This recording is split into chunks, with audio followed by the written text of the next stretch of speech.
òṣèlú Nàìjíríà o olórí Nàìjíríà ibi tábà ń kó wà rè é wí fún wa lọ. ọmọ Nàìjíríà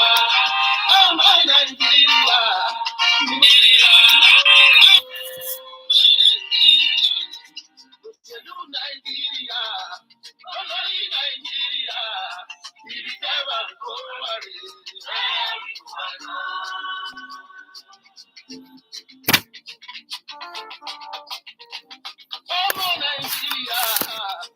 ọmọ Nàìjíríà bí ibo là ń lọ. òṣèlú Nàìjíríà olórí Nàìjíríà ibi tábà ń kó wà rè é wí fún wa lọ. ọmọ Nàìjíríà ibo là ń lọ. òṣèlú Nàìjíríà olórí Nàìjíríà ibi tábà ń kó wà rè é wí fún wa lọ.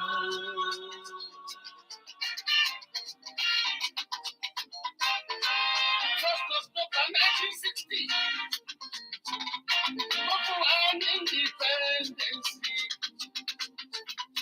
rárá òmìnira ọdún mẹ́ta lẹ́yìn yẹn precisely 1963 wọ́n fún wa ní republic Federal Republic of Nigeria. Gbogbo wa ń tó àwa ń lọ pàdé bọ́ọ̀lù pẹ̀lú olórí Nàìjíríà òṣèlú Nàìjíríà ẹ sọ fún wa ní ìkẹyìn omi ìrìnàjò. ọmọ Nàìjíríà ibo là ń lọ. òṣèlú Nàìjíríà olórí Nàìjíríà ibi tábà ń kó wà rè é wí fún wa lọ.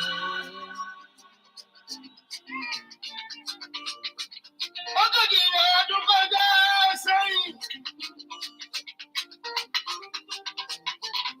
Nàìjíríà sì tún kíyà lẹ́yìn lóyìnbó ti ti wá lọ́rùn ìjìnlẹ̀ àwa tún fìyà jẹra wa. ṣé ń gbọ́ òyìnbó ti fi wá sí a tún fìyà jẹra wa. ọmọ Nàìjíríà lẹ́yìn ọ̀pọ̀lọpọ̀ fàdà àtúndéwé yá. ọmọ Nàìjíríà ibo là ń lọ. òṣèlú Nàìjíríà olórí Nàìjíríà ibi tábà ń kó wà rè é wí fún wa lọ. ẹ wí fún wa ibi tẹ́ ń kó wa rè torí kò yé wa. ó ti jẹ wá ní Nàìjíríà ìyà ń jẹ wá ní Nàìjíríà. ẹni kò ṣe parí wọn ò ní iṣẹ́ ṣe ẹni parí ìwé yunifásitì tí ó bá fi sọmọ wọn lọ àti kó máa kó káàdà kó tó lè kó jẹun. gbà tí Aláàjì ti kọrin yìí. ọmọ alágbẹ̀dẹ ti máa fi lọ́kọ́ owó epo ní Nàìjíríà ojoojúmọ́ nìyẹn ń yẹ fún èyí tó kún kó láàdìdé ìyá ìjẹ́ mẹ́ẹ̀kú ìyàwó jẹ̀dùn tí òfin ọ̀fẹ́ ọjọ́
Ibo là ń lọ o.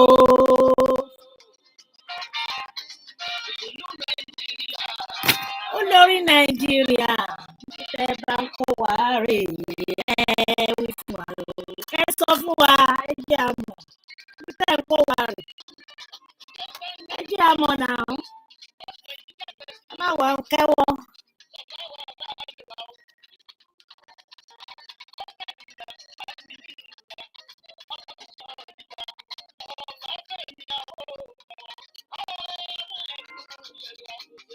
Wá fún yẹlà.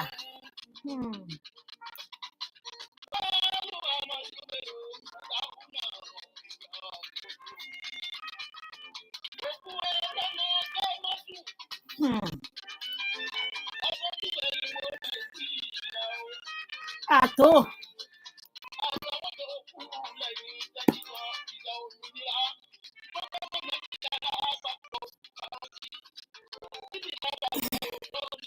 Tó nídìí ló máa dà.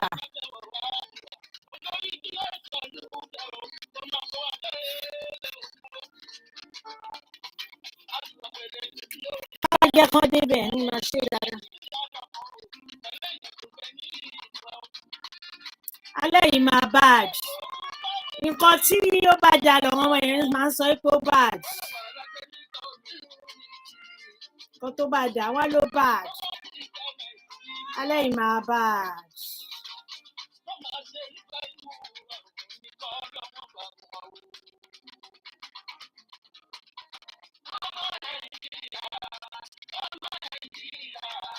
Ibo là ń lọ o. Nàìjíríà. Olórí Nàìjíríà tẹ́ bá ń kó wa rè é wí fún wa. Ẹ sọ fún wa ká tètè mọ̀.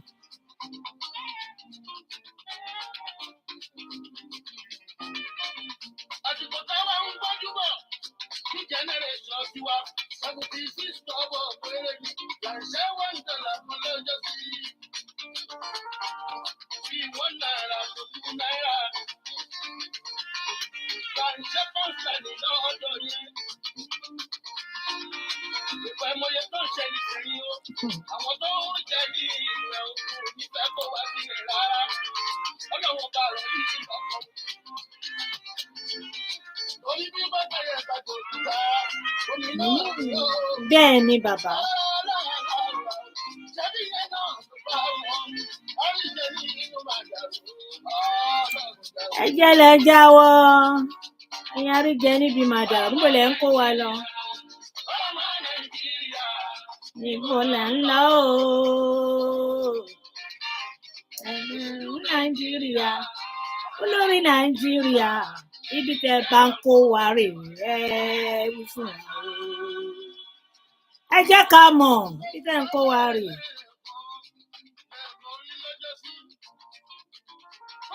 Kí ló dé? Wọ́n ṣẹran mẹ́ranko kan pa ni.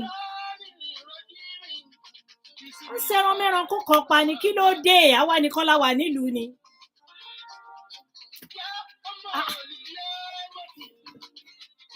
Ṣáwa nìkan la wà nílùú gbogbo àgbáyé. Èní àwa ṣá. APC ò gbádùn, PDP ò gbádùn, ẹ̀ tún ní jẹ́ kí Yorùbá nation sinmi. Wọ́n rán yín sí wa ni. Wọ́n rán yín sí wa ni.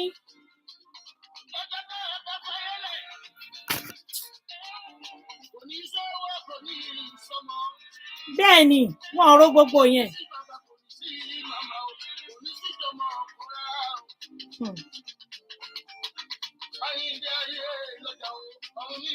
Wọ́n ò mọ̀ bẹ́ẹ̀. Wọ́n ò mọ̀ bẹ́ẹ̀. Má dógún má dọ́gbọ́n má bá wọn fà. Kí lẹ̀ ń fà?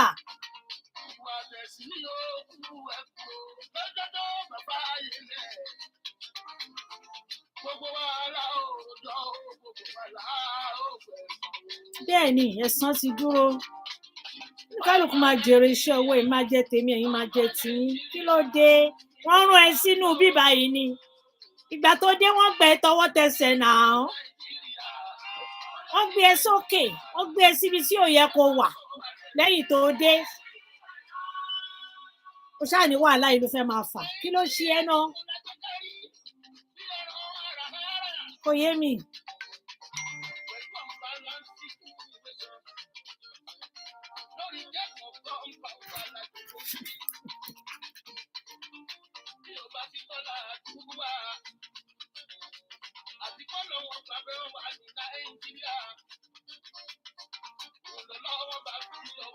Bẹ́ẹ̀ ni.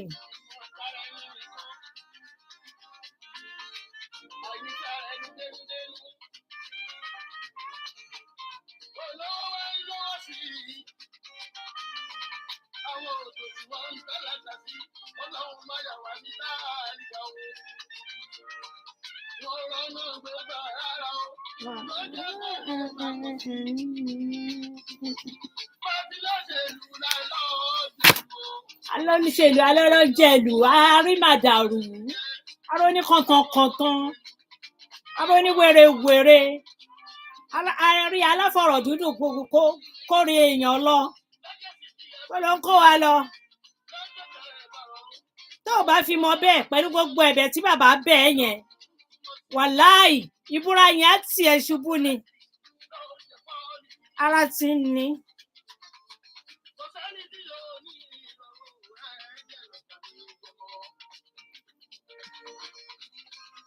Kí ló ṣe ẹ́? Ọ̀run ẹ̀ sì wà ní. Kìdí máa dàrú ẹ lọ ṣàgbége mọ́wọ́ jẹ níbi máa dàrú. Ṣé kò ná gbọ́n tán fi kó wa ń jọ sí? Ẹ jọ̀ọ́ kí la go wí after 8 ẹ̀yin èèyàn mi. Ó máa bad lálẹ́ yìí. Nǹkan tó bá dà làwọn ọmọ yẹn ń pè bẹ́ẹ̀. Ó máa bad. Torí àwọn nǹkan tí máa play ní bíbá yìí. Èmi gan ò gbọ́ rí. Mo ṣe gbọ́ lẹ́nu bàbá ni. Bọ́mọdé ò bá gbọ́ ìtàn. Á gbà àrọ́bá dẹ̀ ní bàbá ìtàn. Ẹni tó bá mọ̀ kó sọ fún. Ẹ lọ kìlọ̀ fún.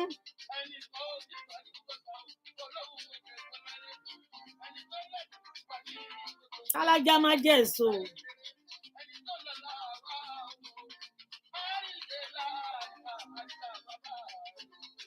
Ọkọ ò lè ba nǹkan jẹ́ kíyàwó tí wàá fẹ́ bàjẹ́ fún wa. Tí ò bá ṣà ṣe tí ò dáa kò ní lọ bẹ̀bẹ̀. Níbo ni kinní yẹn wà jàre? Ní Nàìjíríà ibi tẹ́ bá ń kó wa rè ẹ wí fún wa o. Má fọgbọ́n kó wa lọ, ẹ máa kérò.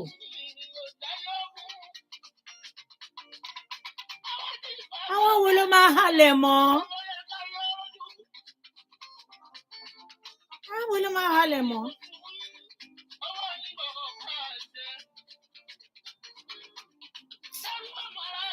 Bẹ́ẹ̀ ni kí wọ̀fà mọ́ra ẹ̀ ní wọ̀fà. Kíjọ yẹn má ṣe bí ọba láàrin wa o. Kó wa jẹ, wọ́n fi búrẹ́dì kó wa lọ́bẹ̀.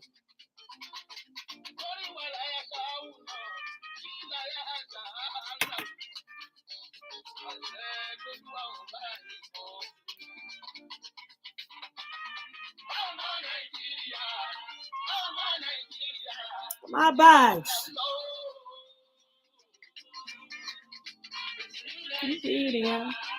Lórí Nàìjíríà bí ẹ bá ń kó wa rè kẹ́rí fún wa o. Iṣẹ́ àlàjì mo ń bọ̀ mi ò tíì dé. Ẹ dúró ń bẹ̀. Kí ló dé? Ó mà ga o.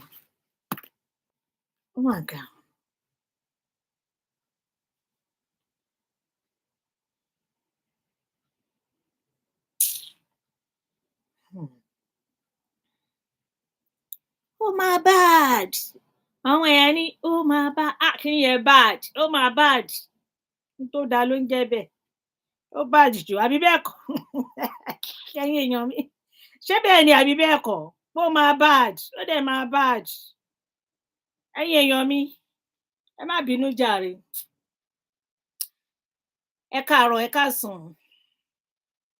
Ẹ kúrọ̀lẹ́, ẹ káalẹ́. Níbi gbogbo tẹ́ gbé wà. Mo kí gbogbo wa nílé lóko.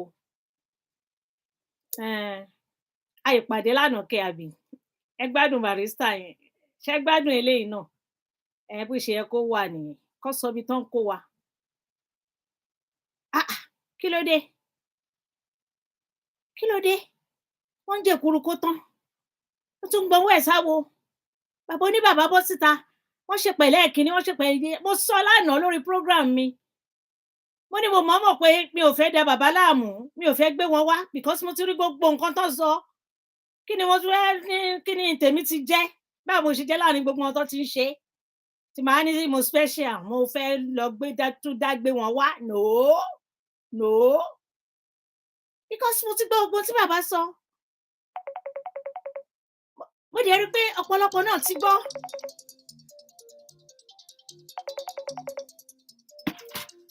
ẹ jọ̀ọ́ ẹ̀yin èèyàn mi ẹ má bínú.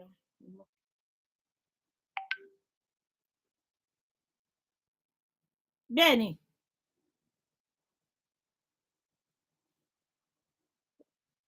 okay then all right.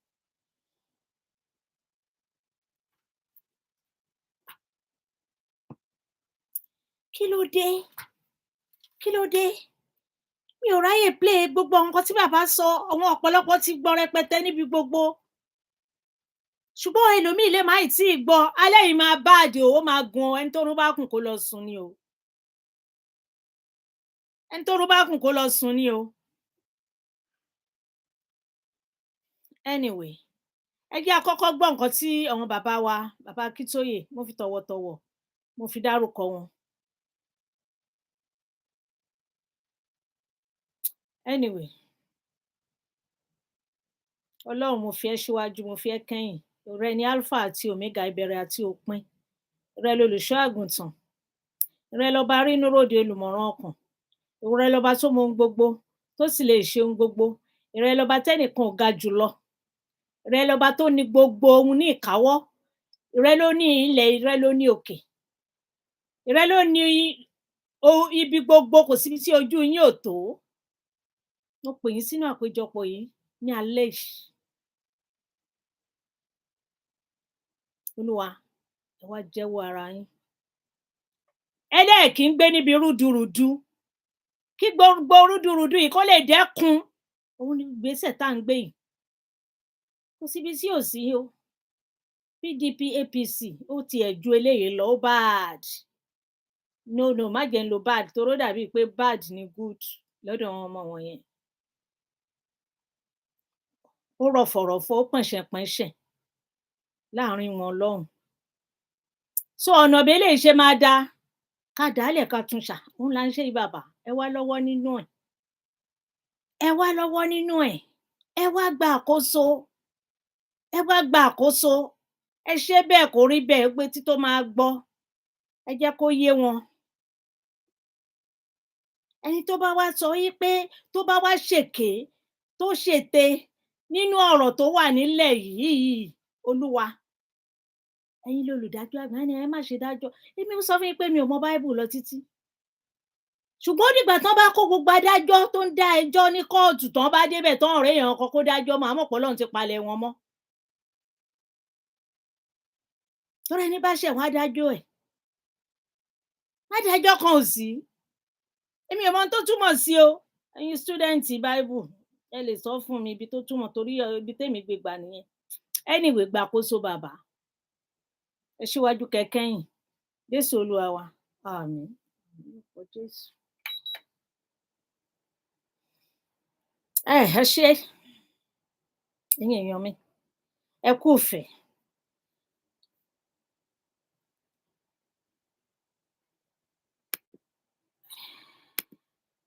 ẹ kú ìfẹ́ mo kí yín lọ́pọ̀lọpọ̀ ẹ kú gbogbogbò ẹ kú ojoojúmọ́ mo fẹ́ kẹ́ bá mi fi ara balẹ̀ kí n tó wá gbé ògidì bóyá ògidì yẹn dẹ̀ ni kí n kọ́kọ́ gbé sílẹ̀ náà nítorí ọ̀pọ̀lọpọ̀ ti gbọ́ gbogbo ibi tí bàbá ti ṣèpẹ̀ tán ti bẹ̀ẹ́ mo fẹ́ dọlọ́run ni anyway ẹ jẹ́ lọ play ògidì yẹn ló máa dáa jù ó máa loud kí ló ṣe ẹ́ ibi ó bá rí o lọ́nà lọ́pọ̀ ẹjọ́ ẹni tó bá ṣe kinní kan fún kó gbalé ẹjọ́ lọ níṣó lọ́hùn-ún bó ló wà.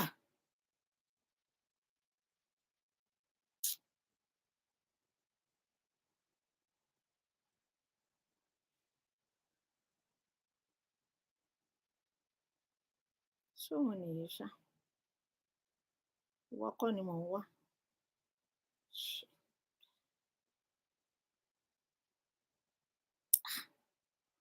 ọmọ àlè ló rínú tí ò kí ń bì ọmọ àlè dẹ̀nà ń bẹ̀ tí ò kí ń gbà ó fẹ́ dọ ọlọ́run ni ó fẹ́ dọ ọlọ́run ni àbọ́lọ́run ti promise ẹ pé wọ́n ló máa kó wa délẹ̀ lérí ni ọlọ́run ọbẹ̀ yorùbá àgbẹ̀ tilẹ̀kùn mọ́rí kò jù bẹ́ẹ̀ lọ ọlọ́run ọbẹ̀ sọ yẹn ṣé wọ.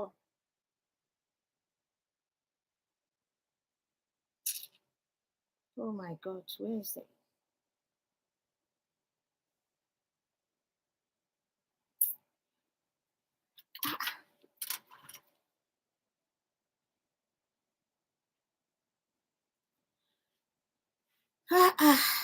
Kí ló dé kí ló dé kí ló dé ọlọ́run ní ẹlẹ́ṣẹ̀ ní gbogbo wa tá a bá ṣẹ̀ ẹlẹ́ẹ̀mélòó la máa ṣẹra wa náà èmi ìmọ̀ye tó sọ nínú báìbù ẹ̀yìn báìbù kínní lọ́nà ibi tán pè lẹ́fà kékọ́rí wọ́n sọ pé wọ́n sọ fún mi wọ́n pè mí sọ fún mi wọ́n pè mí sọ fún mi àwọn tó pè ẹ́ ò níṣẹ́ ni.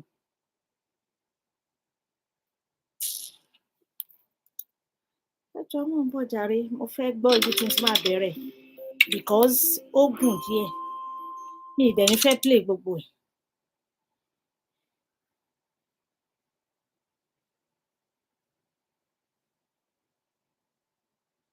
táyè bá wà ibi tí bàbá ti bẹ̀ tán ti ṣe gbogbo ẹ̀ ọmọ mi ọmọ mi ọmọ mi ọmọ mi. ẹ tiẹ̀ jẹ́ kí n jẹ́ ká bẹ̀rẹ̀ láti bẹ̀rù màá fọwọ́ọ̀dù ẹ̀ ń bò mí. èyí lè máa wá play ẹ ṣe gan ni bàbá ẹ ṣe gan ni ní àfikún ẹ láti ẹjọ lẹ́yìn tí ẹ wọlé pẹ̀lú wa ètò yìí wà fún ìlànà UAE Canada láti jẹ́ kí ẹ̀yin tí ẹ wà lé kí ẹ mọ tó bá ń ṣẹlẹ̀ a fi àyè gbẹ ẹnikẹ́ni láti béèrè ìbéèrè rárá àtọ̀ tí ẹ bá ní ìbéèrè tó jọ mọ́ ọ̀rọ̀ Yorùbá àwọn ẹgbẹ́ yìí wọ́n á fi ímeèlì wọn tí ẹ ti lè béèrè sí wọn á dẹ̀ dọ̀wọ́ kí ẹ fi sí chat ẹ dápẹ́ èèyàn tó dé àfikún yà ẹ dẹ̀ wá náwó àwa pè yín ẹ má bínú bí sáwọ́jú di o torí pé tòyó ní òfin àti ìlànà tí a tẹ̀lé nítorí náà afẹ́kẹ́yìn tẹ wà ní pẹ̀lú wa kí ẹ mọ ilé ìṣáájú gbogbo ni Ọlọ́run yóò ràn wá lọ́wọ́ ẹ ṣe púpọ̀. à ń lọ sí láìfù báyìí. láìfù nígbà tí a máa kọrin national anthem wa. tẹ́mi gan bá rí orin yẹn tẹ́ bá rí ẹ jù sí mi kí n máa play ẹ̀ bí báyìí. ẹ jù.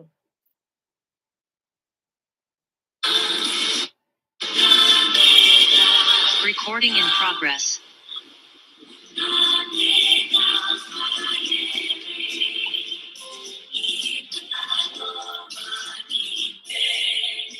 àṣebẹ́rù làbọ̀ mọ́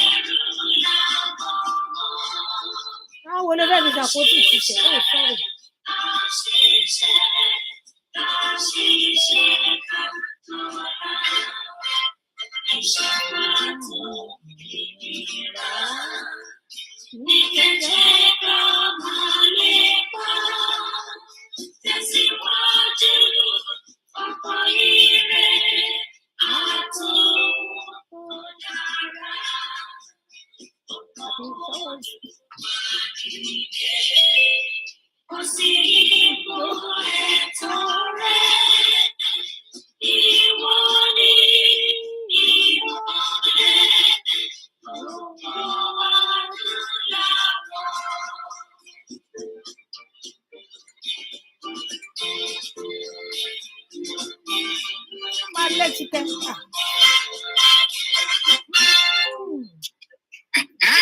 Sorry, sir.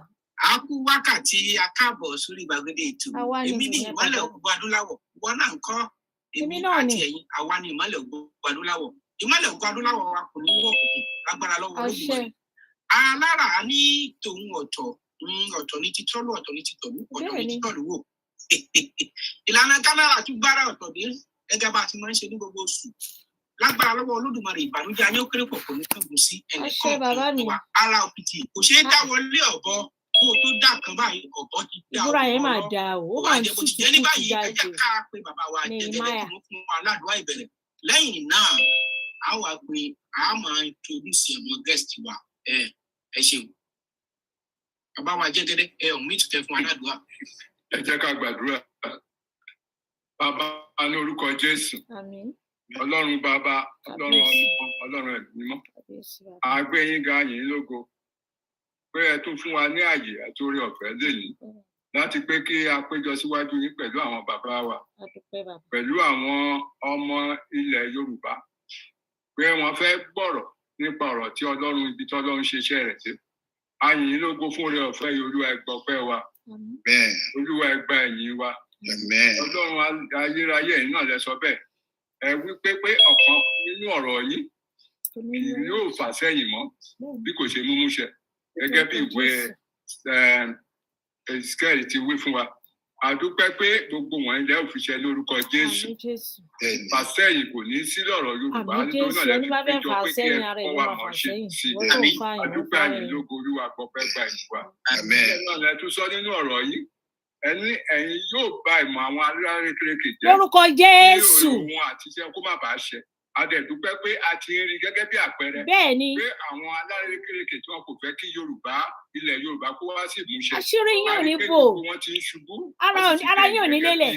Àti kẹ̀kẹ́. A dúpẹ́ ní ọwọ́ yín àkókò fún yín. Àti kẹ́ẹ̀tì ju Olúwa máa kùn. Olúwa ẹgbẹ́ ẹ̀yìn wa. Ọlọ́run ẹ̀mí mímọ́ a fẹ́ bẹ̀rẹ̀ ìpàdé yìí. Olúwa wá bá wa bẹ̀rẹ̀ lórúkọ Jésù.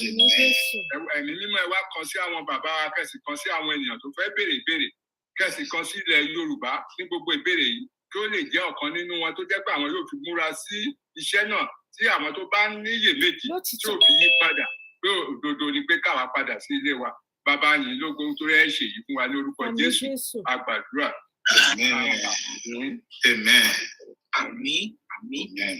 Àdúrà wa gbà ọ́. Àdúrà wa gbà nígbà tí a bá fẹ́ parí bó jẹ́ ti ìṣẹ̀ṣe tàbí ti Mùsùlùmí wọ́n bá wa parí àdúrà nígbà tí a bá ń ṣe tán. Ètò tòní kò ní pẹ́ rárá. Àwọn sẹ́ǹtì náà máa ń yà gbogbo wa la rí ohun tí a gbé jáde tí a pè ní flyers.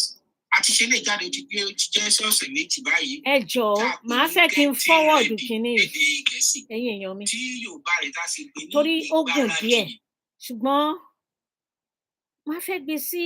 Àwọn kan ń pè ní ìgbáradì. Ó tá pé ìgbáradì. Kí là ń pè ní ìgbáradì? Àwọn bàbá wa àwọn ló lè bá wa yànnà náà nítorí pé ẹnu àgbà bá tẹ̀ lóbi ti máa ń gbó. Mo fẹ́ jẹ́ kí ó di mímọ̀ fún gbogbo ọmọ òjìrè ní gbogbo àgbáńlá ayé pátápátá pé ètò tòní yìí àwọn bàbá wa méjì wọ́n wà níbí láàrin wa. Bàbá wa olórí oko Fábàtà èyí tí a gbà fún wọ́n sì jẹ́ Yorùbá national leader lọ́wọ́lọ́wọ́ ìtí à ń wí yìí tí kú kò sì ní wọ́n pa fún wa torí pé wọ́n kó wa délẹ̀ lérí wọ́n fẹ́ bọ́kọ̀. Àwọn ní Professor Bàbá Bánjí ọmọ Akíntóyè wọ́n ti wà láàrin wa nígbà tí a bá pè wọ́n máa kí wa. Bákan náà bàbá wa kejì ní Professor Wálé Adéníran. Àwọn aṣáwọ́ ọmọ Yorùbá tí oríire Professor kan yí wa káàkiri. Bẹ́ẹ̀ni Professor yẹn ló ń bí wọn nínú. Professor àwọn wo ni Professor rà dáadáa. Ìbànújẹ́ ayé kéré pọ̀ kò ní kànbù sí kálukú wa o. Ní báyìí ẹ jẹ́ kí a kọjá lọ sí nkùndùn ètò yìí.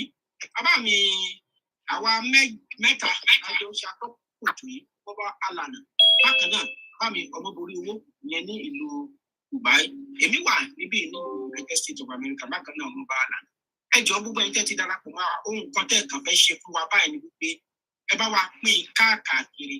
Pípín tá ní kẹ́ máa pín ọ̀pọ̀lọpọ̀ á sọ pé àwọn fẹ́ fi gbowó ni. Ìwọ fi ẹni tó ń fi ń gbowó sílẹ̀ jẹ́ k'Ọlọ́run ó ṣèdájọ́ gbowó.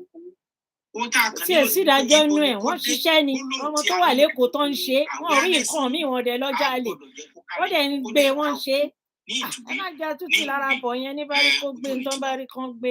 Ní báyìí bàbá Ọmọborí Owó ẹ yóò pe coordinator kí wọ́n fún wa ní ọ̀rọ̀ ìbẹ̀rẹ̀. wọ́n gbé wọ́n play ẹ̀ kó lè kárí ayé ẹnìkan ṣiṣẹ́ kó má ṣe kí ẹ ṣe púpọ̀ a kú ohun láti àtàárọ̀ akẹ́yìn tí ẹ ń wò wá nílé lóko wípé ara ọ̀tọ̀ ní ètò tòní wípé Yorùbá máa ní alára onítòhun ọ̀tọ̀ ọ̀tọ̀lítọ́lù bẹ́ẹ̀ ni ọ̀tọ̀lítọ́lù wò lónìí ohun tí àtúngbédé òun náà ní láti ọ̀dọ̀ ìlànà Canada ẹ jẹ́ kí n kà sí pé kí n má gbára wa ẹ jẹ́ kí n gbé lọ sí ibi tí ti ìlànà ti Canada pé kí wọ́n fún wa ní mo ń bọ̀ ọ̀rọ̀ ìyànjú.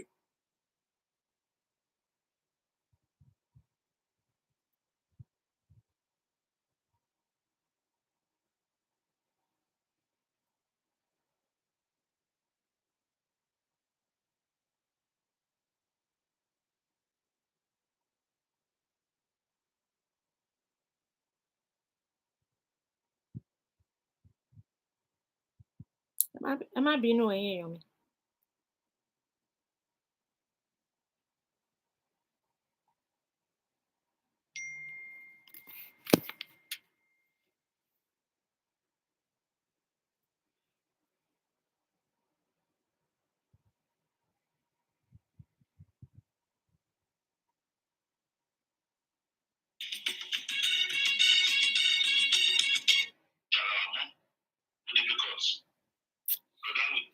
Èwo ló lọ bọ́ síbẹ̀ yìí?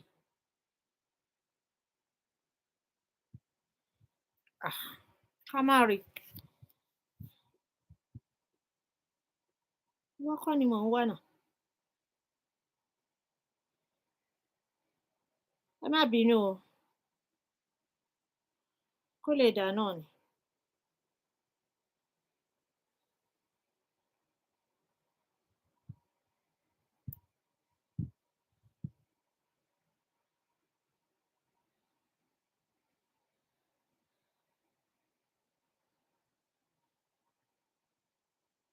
Bóyá kò rìn jìnnà tó jìnnà.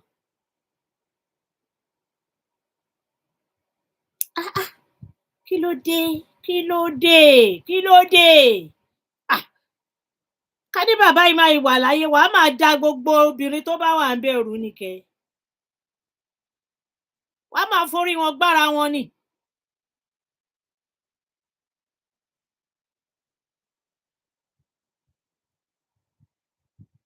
Wàá máa tú wọn ká. Ilé olórogún làwa náà ti wà náà. Ìyàwó méjì dẹ̀ ló wà lẹ́yìn tèmi. Ọkọ tèmi àti iléèwé la ti fẹ́ ra ó dẹ̀ fẹ́ méjì lẹ́yìn mi. A dẹ̀ ń sọ̀rọ̀ a kóra wa pọ̀. Ìwọ yìí máa da lérú ni o. Ó máa da lérú. Tó o bá sọ fún ẹ kó ya gbọ́. Kí ló ṣe ẹ́?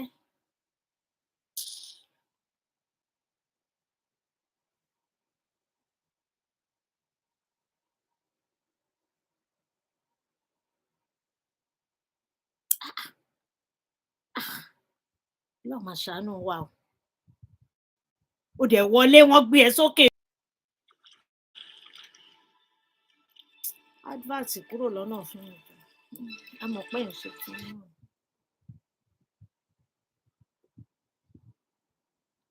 In the USA, we can't even say exactly what is happening right now.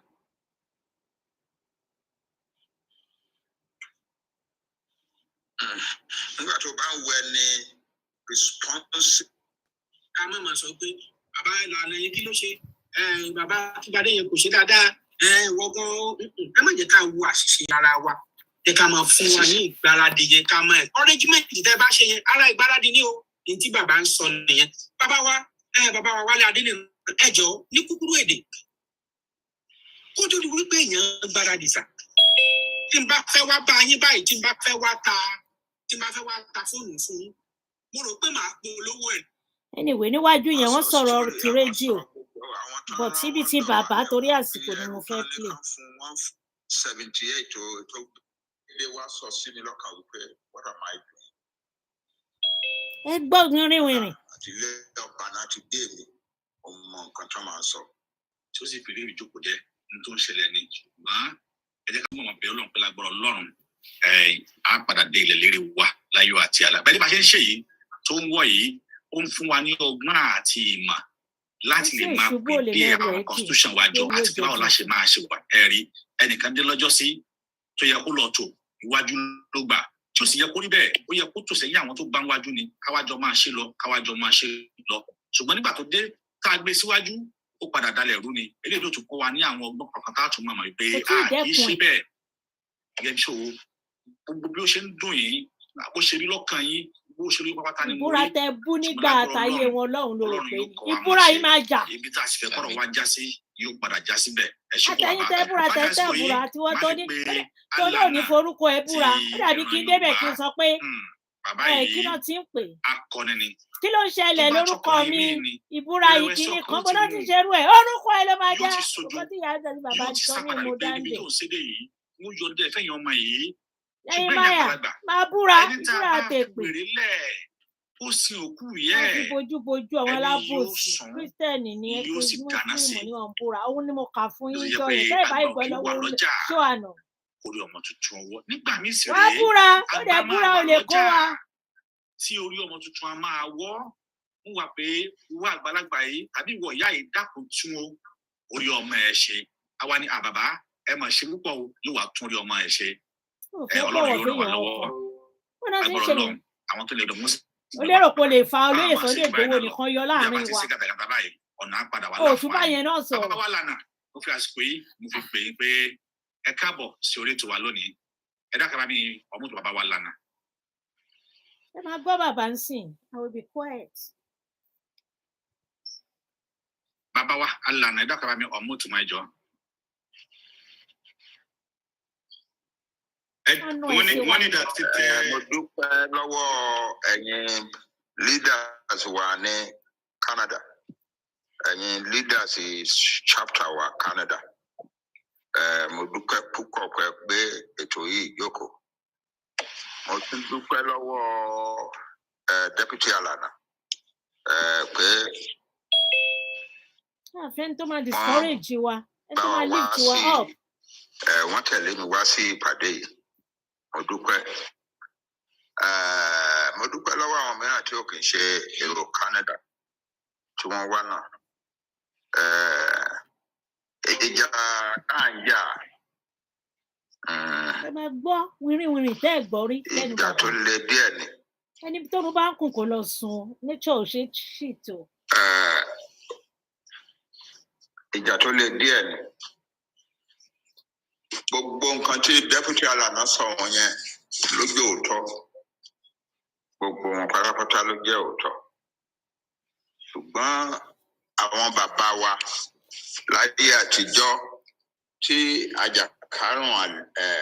àjàkálẹ̀ àrùn tó bá kọlu ìlú táwọn ọmọdé ní kúrúkúrú tó ń kú tó ń ṣe àwọn bàbá torí pé ilé olóyè ńláńlá àti ilé ọba náà ti dé ọmọ nǹkan tó máa sọ wọn á ní ẹgbẹ́ bàbá a ní fìlú ìsílẹ̀ fún ikú o that means we are going to fight death himself.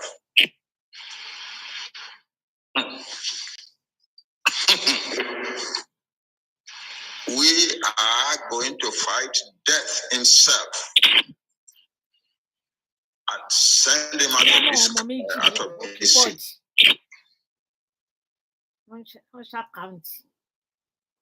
It is true that there have been times in which we don't know or in that now. When a responsible looking citizen, well educated, well exposed, highly experienced in life, tó wá ń hùwà ọmọdé tó ń gbé irọ́ ńláńlá jáde káàkiri tó dẹ̀ ń sọ fún pé bàbá rárá tó ń lérí pé òun tó máa ṣe mìíràn sí lọ́la tó bá dé stage ilé èèyàn bí èmi tí mo ti make up mind pé we are going to liberate our nation from Nigeria. Finally, I did was so similar. What am I doing?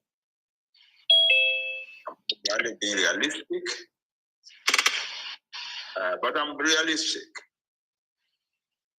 Some things don't look good, but other things along with. Ọlọ́run pèsè. Gbogbo àwọn ọmọ wa tó wà nílé àtàwọn tó wà ní diaspora. Iṣẹ́ gbogbo wọn náà ló ń fọ̀rọ̀ ìwà owó. I would say from my own assessment, my contact with people, the kind of people don't pay, the large number of people who are doing that, and I experience that every day. Wow, there is a massive crowd out there in their own country. I am not wrong. What I'm doing is right. It's God's destiny for the Yoruba people, for my life. And so I become stronger. Tomorrow morning, I'm stronger again. I want to go forward. In Jesus' name. The answer is, I want to buy a cash to counter the rot, the decline. For instance, a pataki nínú àwọn failure wa ni wípé answer àwọn politician náà ti yan ọ̀nà tiwọn. Àwọn kan wà tí wọn kì í ṣe politician, professionals wa, lawyer, doctors, engineers, accountants, bankers, journalists, etc. Wọ́n wà ní kò sí nation tó wà ní Africa tó ní wọn tó àwa. Okay. What should be my first tattoo? I love my mom. I love. Kò sí any nation tó ní professionals bí ti Yorùbá on the African continent. But àwọn professionals àwọn yẹn wọ́n dá sí ọ̀rọ̀ yìí. Wọ́n ò oppose yẹ. But wọ́n dá sí. Ẹlòmíràn ní ṣètò àwọn ọmọ tó wà ní Yorùbá nation struggle ṣe ń sọ̀rọ̀. Tó ń ṣépè, tó ń lérí mànyà, ìyẹn ló ń lé òun sẹ́yìn. Ẹlòmíràn ní wẹ̀ẹ́lì yẹn ò tí ẹ̀ important. Nǹkan tó wà ń bẹ́ẹ̀ ni wípé federal government ló ń ti ń jẹ. Ibẹ̀ ló ń ti ń gba contract bẹ́ẹ̀. But àwọn mìíràn wà tó jẹ́ pé wọ́n gba contract lọ́wọ́ federal government. Tí ọ̀rọ̀ pé àwọn ọmọdé ṣépè káàkiri òde mí ní anything sí wọn tán mọ̀ wípé well, that's a common thing in life. And that is not peculiar to the Yoruba. Ìgbà tí àwọn ọmọ Israeli ń tẹ̀lé Moses lọ kúrò ní Egypt, ìsọkúsọ tó ń sọ sí burúkú tó ó yẹ kó gbé struggle wọn sọnù ni. Ó dé sẹ́yìn ìjọ kan tí Moses sọ fún Ọlọ́run pé wo bàbá. Àwọn èèyàn eléyìí wọn kì í ṣe èèyàn mi, wọ́n ló dá wọn. Why are you hanging them around my neck? Gbà tó ní Lara. People like us must read that kind of story again and again and again and know that we must go forward. Mo máa ń sọ story Ògèdèngbé. Ó jẹ́ pé nǹkan tó jọ ẹ̀ ti rí tó fi sá kúrò ní Iléṣà. Gbàtà àwọn ọ̀fẹ́ betray ẹ̀ fún àwọn enemy. Tó dẹ̀ wá lọ tọ́lọ́run wá lọ pèsè fún tó bá dé èèyàn ńlá abroad. By the time tí àwọn Èkìtì àti Ìjẹ̀ṣà àti gbogbo àwọn parapọ̀ tó ní wọ́n fọ́ọ̀mù Èkìtì parapọ̀. Ògèdèngbé had become one of the biggest names in Yoruba land, and he was domiciled in Idoani. Gbàtàn àwọn tó fọ́ọ̀mù Èkìtì parapọ̀ wá kó lájọ. Wọ́n wá rí pé ọmọdé ní gbogbo wọn, àwọn Fábùnmí ọmọ Òkèmẹsì, Prince from Òkèmẹsì. Was a young man, òun ló sàtì gbogbo trọ́bù yẹn bọ̀tọ̀ ọmọdé ni. Àwọn yòókù gbogbo oríṣiríṣi wọn. Ọlọ́run wá fi làákàyè fún wọn kán lè sọ fúnra wọn wípé gbọ́ àkérésì nǹkan tá a bẹ̀rẹ̀ yìí o. Ẹ jẹ́ ká wá lídà kan tó ní kò lẹ̀ ju àwa lọ kó wá ṣe lídà wa. Wọ́n wá ránṣẹ́ sí Ògèdèngbé. Wọ́n wá ránṣẹ́ wọn lọ bá Ògèdèngbé ní Ìdó àná. Wọ́n sọ story, àwọn sọ gbogbo àwọn tán rán wọn dọ̀bálẹ̀, wọ́n kí ẹrù tán ní kán fún wọn ṣe ó receive wọn ó ṣe oúnjẹ dáadáa fún wọn ṣe wọ́n wá jíṣẹ́ wọn fún. Nǹkan tó fi dá wọn lóhùn ni pé ẹ pẹ̀lẹ́ káàbọ̀. Ẹ ṣé ọ̀rọ̀ àwọn èèyàn wá ṣòro ṣe. Want to get out of jockey, you want to share the same thing, the same answer. Now look at the better phone. Or I went your wash or share. You make John one to Lord. Could that one long man? You will pay. Or I want in your wash or share. So I want to one long. You want to one no paper by you need down. Could in Catanico wash, could share. Want to solo car. But could you in Caton Sopada? Number 2 better to keep a buy that was low again. Or I want your wash or share. But that to the jockey, your tower carry one law. Oh, no, carry it now. Oh, come on, good dear, I'm a good dear, Lara, one more good dear, Mara. Oh, dear, one law. Oh, Debe wants the leader one. And it's only around when you watch your share. Only the one from 1878 to done one year until 1886, sometimes peace treaty town celebrated Lara. His name is the first on that treaty. The first signature on the treaty is over the base. He served them for 8 years. Then we got a signed treaty. I want about an hour. Ogun, one Koja, Bajo, one so called sick, you know. Subama Kuro Nikin, one Mamma Losidu, one about them. So I want you to crack our open. Check a shipama in Rossi B. Kawatuka, Kawan shall wine baby a pity at Jesha again.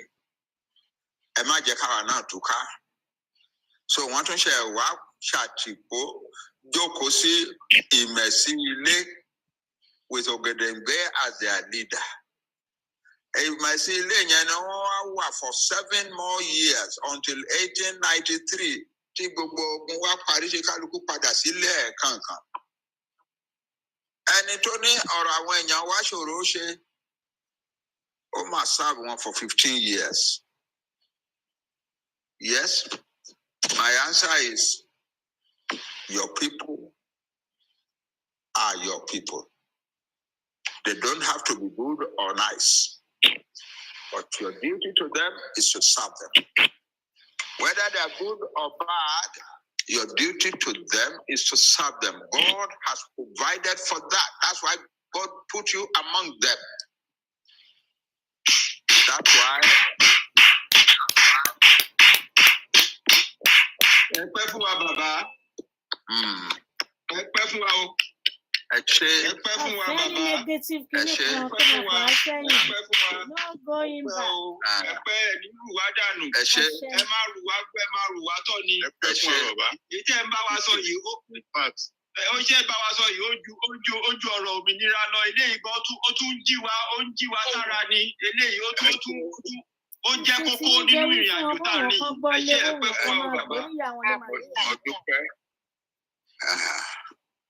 So,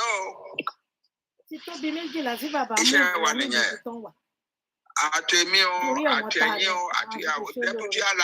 are all committed to liberating our people.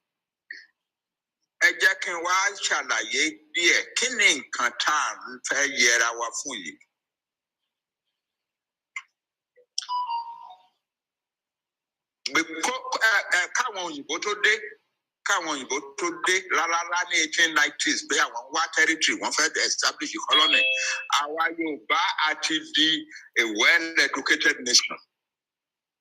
There was no other people on the African continent, only in Katawani, because by then we had university graduates galore, lawyers, doctors, accountants, engineers, writers, etc., etc.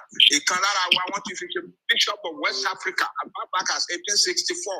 The first newspaper to be published in Africa, on the African continent, was published in Abeokuta in 1859.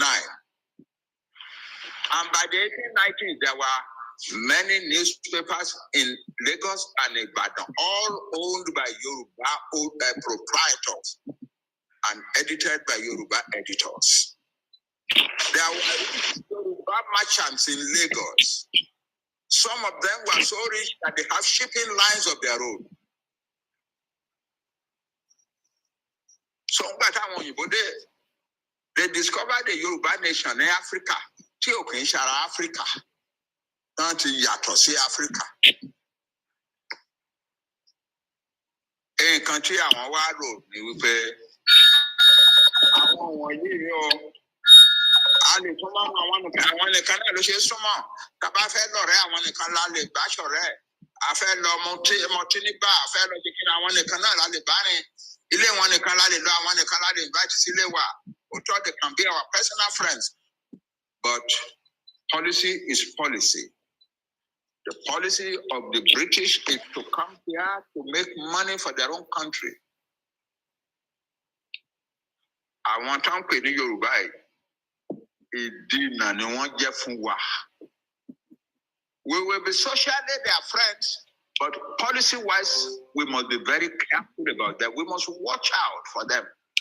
In fact, we must not allow their influence to control the affairs of Nigeria. Because about allowing it, we see churches in 1906.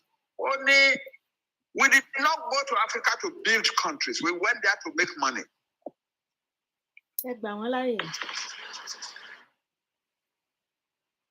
So,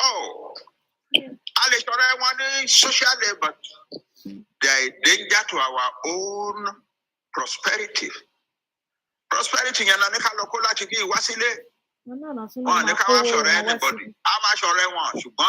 know, that is the beginning of the anti-Yoruba tendency in all the affairs of Nigeria. That's the beginning. To keep the Yorubas down, to make sure that their influence on Nigeria, I put Daruma Walowa, our British. We must keep them down. We must make them the enemy of every other nation in Nigeria. I want southern people, we go to be between, we must make them the enemies of the Yoruba people. Story British to make the Igbo and the Yoruba enemies, you'll be alarmed. When Azikwe was the first person learning want to graduate from university. Who got to graduate in university in 1933 to Padalode? Well, just like any other excited, brilliant young man. He has seen the black politics and journalism in America. So his idea was black man, the black people of the world, and so on and so forth. That's what. But in that, running London on his way. One round when you love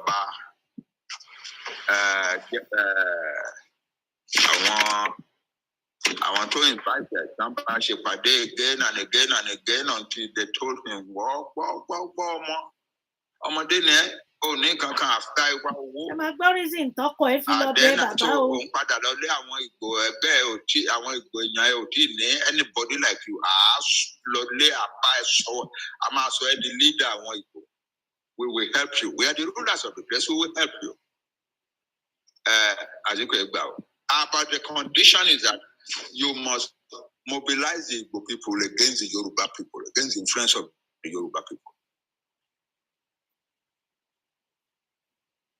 That is it. In every direction. Hello, titi de ni bi Yoruba shore ba sọ̀rọ̀ da ba ṣe ran lọ ba ṣe kini kan.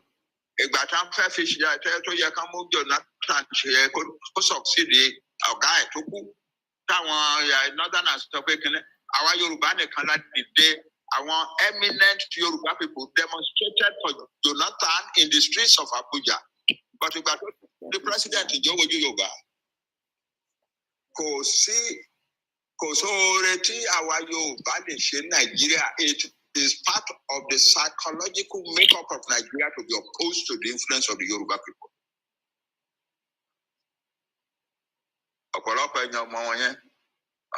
No, that's it. It's my duty to know such things because I'm a historian. I look at the fundamentals of things that are happening. The Yoruba people can never have friends in Nigeria. It's as simple as that.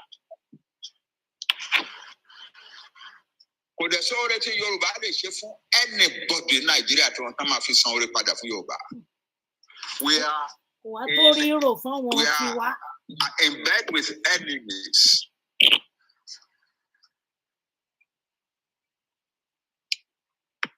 Kò sí nǹkan tó important sí Yorùbá tí British people oppose. Ìgbà táwọn darí bí àwọn sílẹ̀ tí àwọn bàbá wa lọ́wọ́ and so on from the House of Assembly nígbà tàbí ẹ̀bí kọ́ lẹ́tà ńlá sí British government pé àwọn tó wà ní nẹ́ta wa ń pè ní Kwara àti Kogi lè ní àwọn Yorùbá tó wà ń bẹ̀. Yorùbá ni wọ́n ẹ jẹ́ ká kúkú kó wọn pọ̀ mọ́ àwa náà tá a wà ń bì and so on and so forth. The British agreed that Otoni and Warabi is all the divided. But the Governor General went on radio and made the announcement. Lara won the join Western region.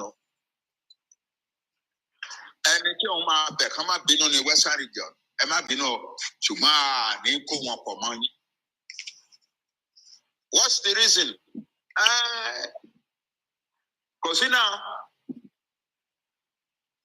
Because the Yoruba must not be empowered. The Yoruba must be as much as possible cut down. Stop the Yorubas, cut them down. That's the philosophy, the moral and psychological philosophy that governs the affairs of Nigeria. And that in the 1950s, I achieve everything. If the Western region, 1 year federal government, logo. Ìṣe pé àyà wọn lówó nìkan ọ̀pọ̀lọpọ̀ ìgbà là ń fún wọn lówó grant outright grants. Ìgbà tí wọ́n máa ṣọ̀rọ̀ self government wọ́n mọ̀ wípé àwọn aládeserve self government wọ́n fún wa ká tó fún àwọn yòókù. Bọ̀dé ńgbà tó wá di ọ̀rọ̀ politics pé yes ọwọ́ ta la máa gbé government lé lọ́wọ́. Kò gbúdọ̀ jọ̀wọ́ Yorùbá o. Àwọn Yorùbá ò ní jẹ́ kárí tiwa ń bí ìgbà tá a bá ti kúrò ń bí tán o. We must have influence on the government of Nigeria because that is the way we will have influence on the economy of Nigeria. And therefore, making a people like the Yoruba, the rulers of the country, making a man like Awolowo ruler of the country is a dangerous thing for us. No doubt we know that Awolowo was bright and brilliant, no question. We know that this one of their chief officials only, the Yoruba are by nature highly intellectually developed people. You talk to any of their educated men, it's like you are talking to a university professor. Oh, and in writing, what I'm quoting now is in writing. And I want to show policies in 1959, 57, 58, 59, 60. That I want to read the election. So I commemorate later people tolerate the election deliberately because I affecting Yoruba when you can't rule Nigeria. So stop the Yorubas is a permanent psychological makeup of Nigeria.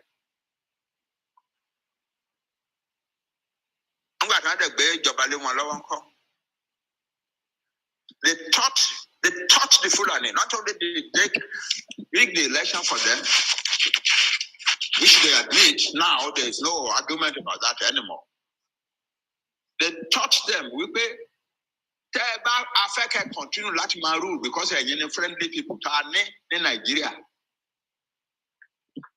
For you to continue to rule Nigeria, you must learn certain things. One, election is not the thing that decides who will rule. A good or bad thing. Election is just a ritual, a campaign, to mesmerize the masses and so on. It is the person, it is the group that controls power now that will decide the outcome of an election. That's the way it is. And decide who will rule after them. That's what they told the Fulani. That is why, and if you leave the Yorubas as they are,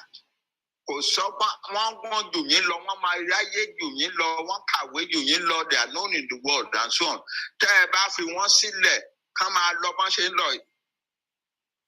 They will catch up with you one day and they will destroy you. So, destroy one. That's why a special covert operation was put in action to destroy the unity of the action group government of the Western region, to turn against his own people, to romance his ego to the point that he began to see himself as an enemy to Awolowo and Awolowo to himself. It was a commit a crime. I want you plan almost all the evidence someone will get to Awolowo. And the plan, it is in books that have been written. Their plan was not just to get him convicted and put in prison. Their plan was to get him convicted of treason and execute him. You know, she push you know, declare. I want some families, some lordly families in Britain, don't intervene.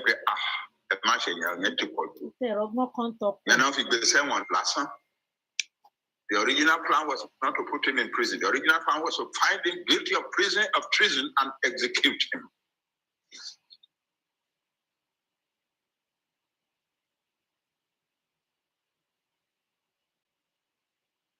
If the Yoruba choose to remain in Nigeria, the Yoruba nation, after suffering for a long, long time, will gradually disintegrate and perish. There is no doubt in my mind about that. God, oh Lord.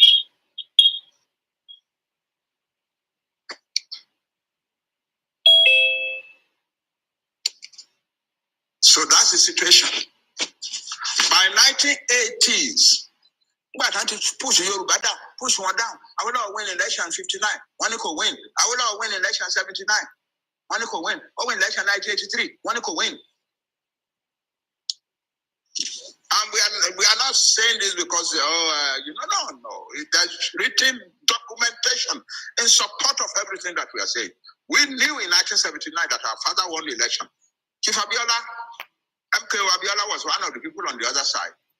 A few weeks after I became a senator, he saw me outside the Senate. Leader, Senator, Professor, I'm a nice person, Labiola. Okay, I'm a senator, senator, not that too. Senator, money, Baba, leader, nice money, bad, to be political leader. Awolowo win election just in 1979. I am telling you, I know that he won the election. But I want other people, northerners, yes. Now decide where the Awolowo Prime Minister of Nigeria.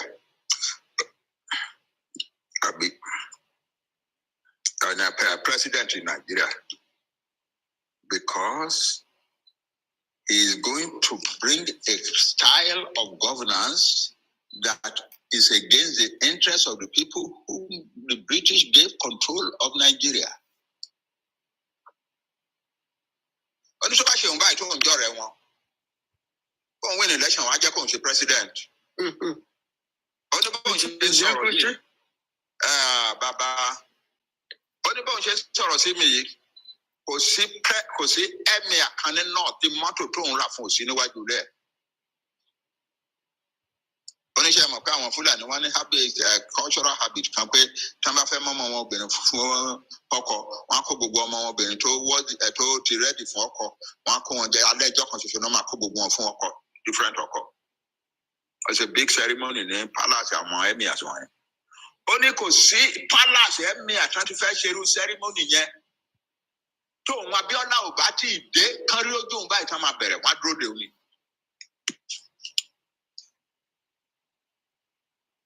Ọ̀ní sọ ká ní irú òun lòun win bí bàbá yín ṣe win ní jọ́sìn yàn wọ́n á ṣe president in Nigeria. It's not a question. Okay, ẹ ṣe.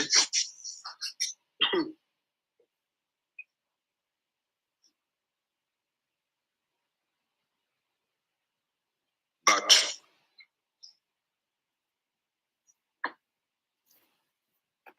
the 1980s. Ìbẹ̀rù ti wá ń bá àwọn Fúlàní wípé àwọn Yorùbá wọn yà tí wọ́n ṣubú. I want to stamp over them. The best thing now is to begin to use violence against them. And I'm not just saying that is my job to make these things known to the Yoruba people. And in fact, I have just finished writing a book that was published. Once I want to finish, I want book club trying to finish publishing the book in Ibadan. They have given my assistant 5 copies, and he's holding the 5 copies to me here. It's a big book, bigger than my history book. Nearly 900 pages.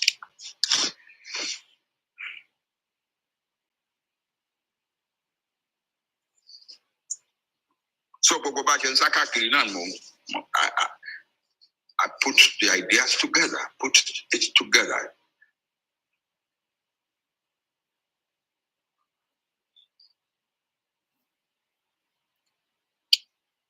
So by the late 1980s, under Babangida specifically, by 1986, 87, 88, our Fulani decided they must use violence against the Yoruba. Or political manipulation, rigging election, and they are too strong for that. We must physically attack and destroy them.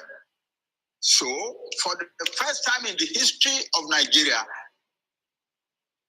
northern youths were selected and sent abroad to go and learn terrorist tactics and strategies abroad. Some were sent to Libya, some were sent to Pakistan, some were sent to Afghanistan.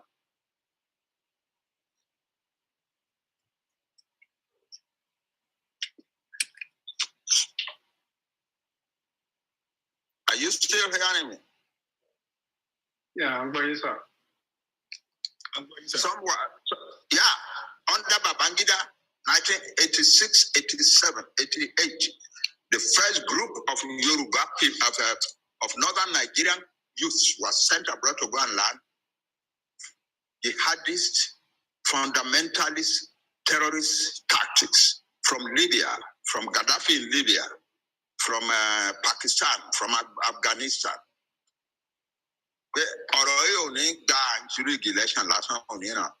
Violence will have to come. From the 1990s, from the late 1980s, various Islamic fundamentalist organizations were began to spring up in the north. Some attack the church, some destroy church, some pastor, some Yahweh, and so on. Yeah. Finally, one of these small jihadist organizations became stronger than the rest.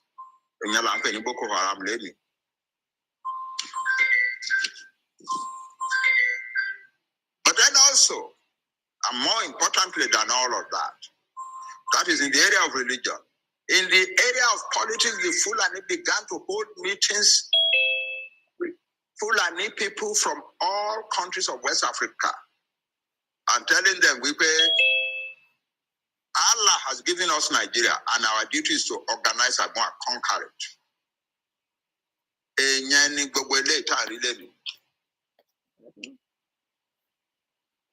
Fulani herdsmen, not herdsmen. The herdsmen have been weaponized. First of all, indoctrinated into the belief they are one known in Nigeria and that they are going to take it. Ahmadu Bello said in 1960, 11 days after the celebration of independence, this new country called Nigeria shall be an extension of the estate of our great-grandfather Osman Danfodio. Only we will treat the peoples of the South as conquered territory and never let them rule over us and never let them control their own future.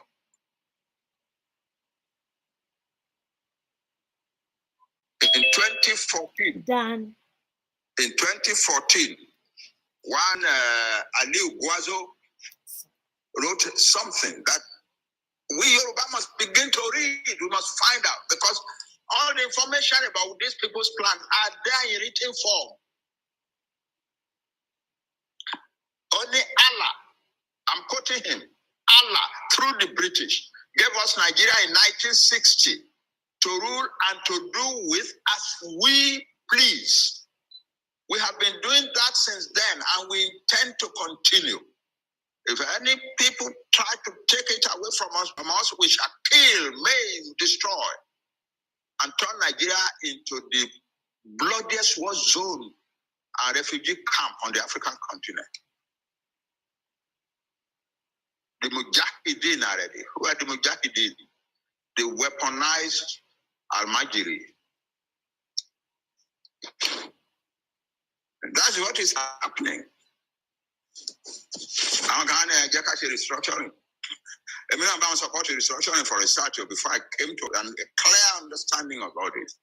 I wrote more than 150 articles on restructuring from America. But then I had created a group called Odua Foundation in 1906. I gathered a handful of people together at Temple University in Philadelphia in 1906, and we founded Odua Foundation. And then in 2006, and we were determined to really get to understand what is happening to the Yoruba nation in Nigeria. What is the future of the Yoruba people in Nigeria? And we did a great deal of studying. Oh my God, we did a great deal of studying. It reached a point that although we were only a few, by 2014, there were members of Odua Foundation in almost every country of the world. They usually in Wilmington, Delaware, a large crowd from abroad. And after looking at all the information we had gathered, after looking at all the research, we came to the conclusion that the answer for the Yoruba nation is to find a peaceful way out of Nigeria. That the Yoruba nation will stay in Nigeria and prosper, it will never happen. Well, prosper long while we shake him up. I wonder. Interestingly, one of our highest obas told me, Baba, I haven't read your books, but I know by myself that if we Yoruba stay in Nigeria, our nation will perish. So as a Kabiti, how did you know that? Only it's obvious. And all the powers of the land are saying so to me. You put your father down, if I tells you so. You call Muslims to come and pray for you, and so on, they say so. So I know. You call Christians to come and pray for you, they say so. So that's our situation. That's why we must get out of Nigeria. Nigeria is all premeditated and planned. The quality of education was deliberately depressed in order to make education, to discourage the Yoruba people about education. Another major thing that they did to discourage Yoruba people about education is to make sure that unemployment among their so-called crowd of educated young people also high, so that they will break into criminal gangs and so on. Okay. And they have succeeded. Okay. A lot of our young people went into cultism, blood sucking, cultism, killing people, and so on and so forth. Why? Because for one child in any university, when they reach 2, 3, 4, 5, 6, 7, 8, 9, 10 years. So they lose all morality and begin to prey upon their own people.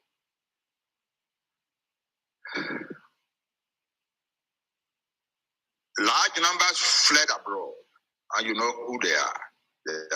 You are living among them.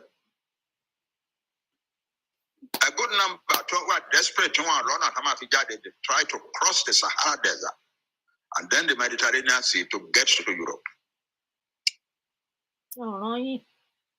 Almost every week, some of them in the desert or in the Mediterranean Sea. In 2019,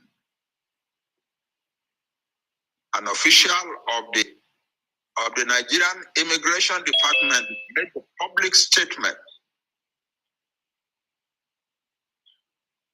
that in the 5 months from January to May of that year, 10,000 boys and girls from Nigeria had died either in the Mediterranean Sea or in the Sahara Desert. That is the way it was planned to be. And it is happening. And what has Buhari ever said about it as a president of Nigeria? He said, all those young men and women who are going to the desert and the Mediterranean Sea in order to get to Europe are entirely on their own. That's what Buhari said. One discourse is in the inauguration of Buhari 1915. His first inauguration. Some retired civil servants and Alhaji Maitama Sule were in a little group, and the newspapers carried large numbers of people who were dying in the sea and the Mediterranean and the desert and so on.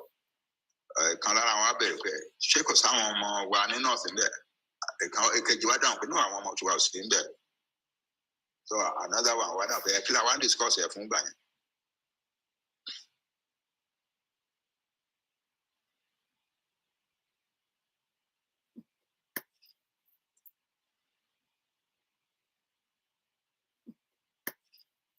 That's the situation.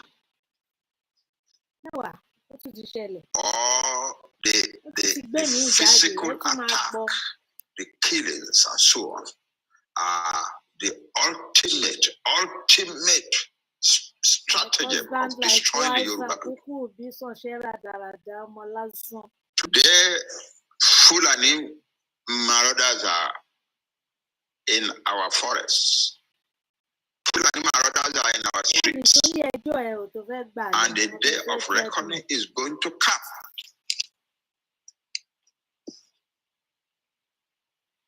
They will feel strong enough at some point to launch an attack.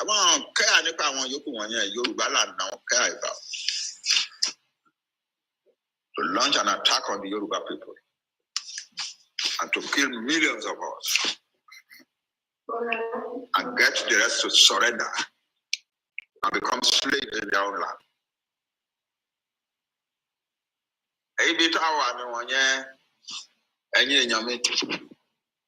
It is not a struggle we can afford to lose.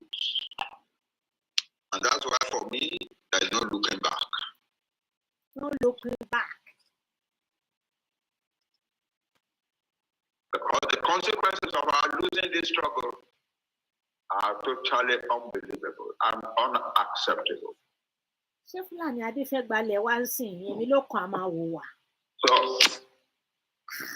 we have to fight. It is true, Deputy Alan was right.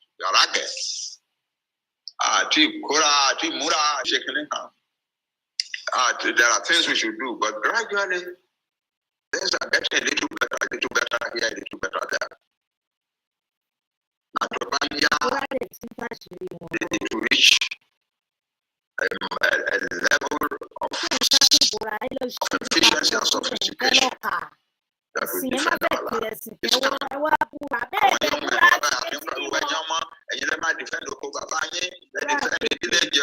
And so on and so forth.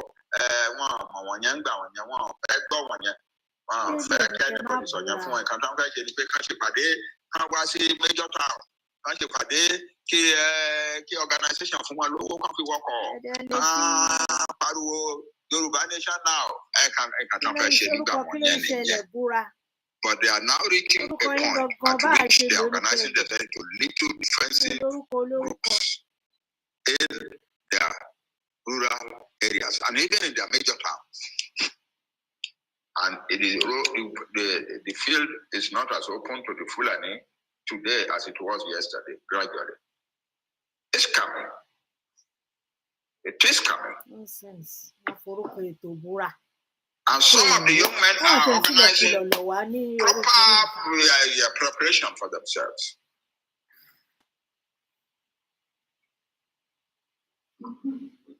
In a place in Kwara State, or is it Kogi State, some 5 or 6 weeks ago, àwọn Fulani kan dé wọn ní àṣekínní kan wọ́n ti kóra jọ síbi kan wọ́n ti gbá ilẹ̀ bẹ́ẹ̀ àṣọ.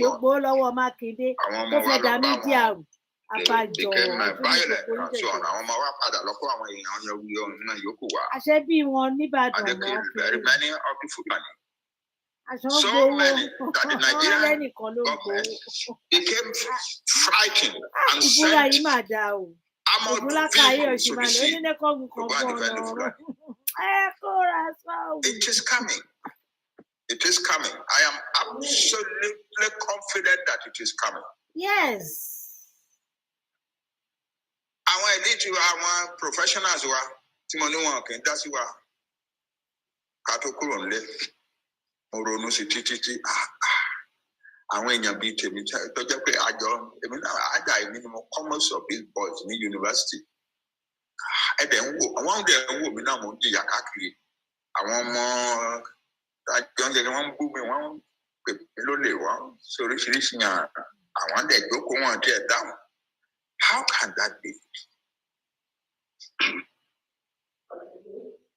Why did the Moloba organization of professionals, highly prestigious organization, Voice of Reason?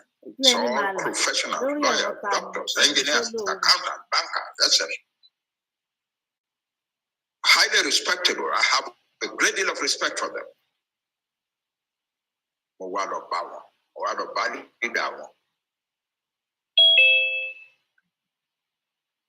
Nǹkan tí mo ṣe yẹ ẹ̀ tí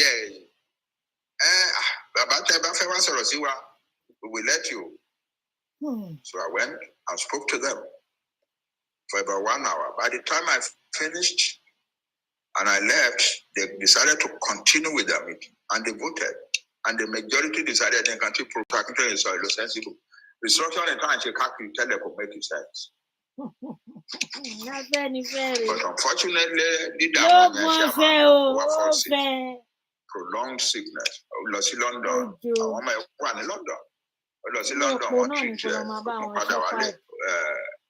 Sickness had to relapse, and then we finally lost him. And make it going back to that organization difficult for me. But other things are happening now. I have decided, the Alan will remember, we have decided, the Deputy Alan will remember, we have decided to create little groups of professionals in every state of the federation, of our nation, including Kwara, Kogi, and Sheki. The idea is that somebody would approach somebody to gather a few professionals like himself together. And I have even, when they asked me yesterday, I think, yesterday evening, one of them finally called me and said, Baba,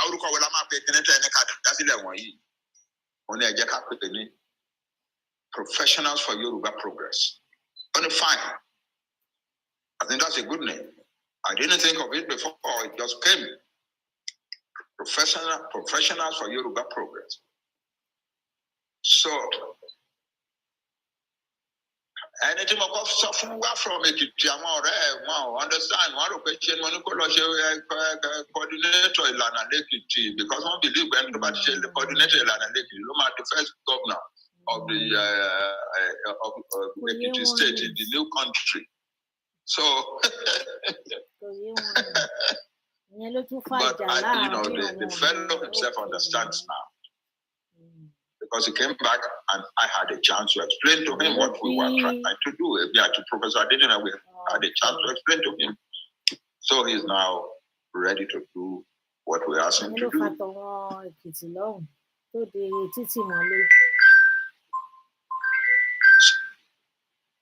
That's at home. That is at home. Already now there is ongoing a proposal to hold a general meeting of all self-determination organization leaders at home. And yeah, it's coming. I want to can last number that was just to affirm support for this old man. But I call Obama, he had so much to give. So we are grateful to him. But that's a little thing. A bigger thing is coming. Leaders, every organization meets and discuss the situation. We are on our move. We are moving forward a little better than we were doing before. And then finally, in the midst of all this running around, in the midst of all this unity, a small group in the United Kingdom led by a woman, G8, a group of 8, one decided, impossible to Yoruba work together. Leaders organization self-determination. So one better seriously. Hold on, let me just open the door. Okay, Baba Lord.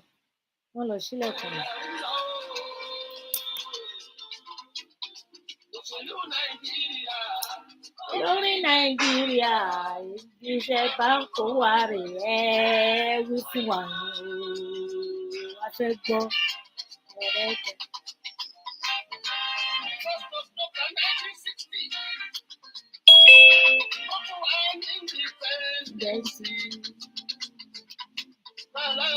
Òmìnira.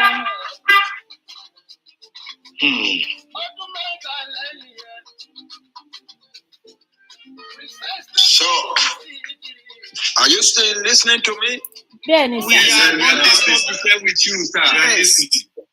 Yes. We are 1000% with you, sir. Thank you. So God this bless you, Baba. This woman and 2 or 3 other young women and 2 or 3 men, all together, 8 of them. They call themselves GH, group of 8, I guess. And they began to call meetings together. But they never gave up.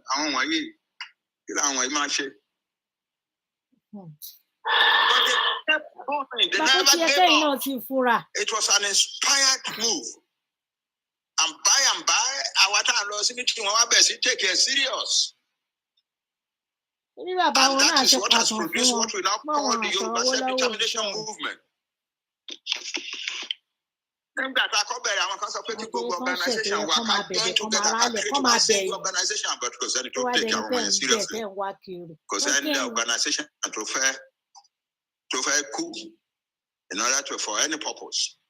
So I decided, okay, there are certain areas in which there has to be a unified voice.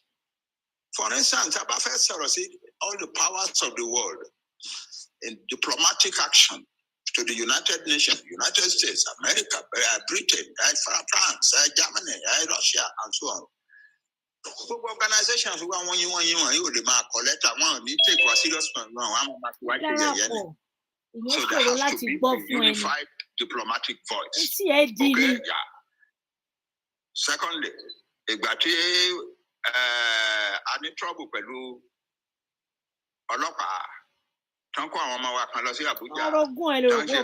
mess will create because everybody don't want shit here. I want lawyer men I joke with some of it check the red yellow America, Germany, I've been Canada, where we shaking I go along one condition but about what did Jack and I said I could buy the egg but then send you will see air was off from you.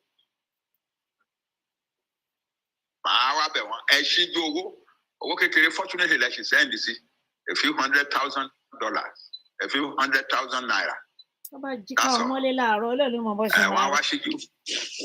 What did you go? A minute come when they saw how big a quarrel that caused among our people. So, money, it disaster, legal defense, so let's have a unified legal defense. Legal defense committee. Okay. Then security now put it together in somewhere. Centralized self-defense security outfit. So I'm actually about 6 or so areas. And Yoruba self-determination movement. Every organization is still existing. Every organization is still doing something. Nobody is bothering any organization. But, the fact that we were able to achieve that is a sign that we are moving forward. We are moving forward. We are moving forward. Not going back. A little here and a little there. And when the whole is gathered together, it will become something. When I was young, a man called in Kanye Amade,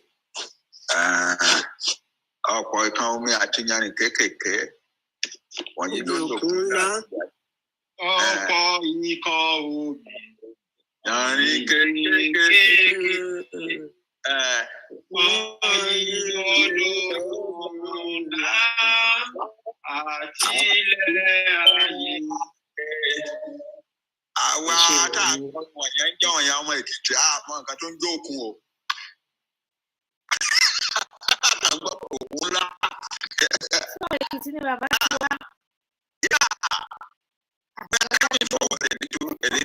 little. The human connections, human contacts within our struggle is still awful. But I want to do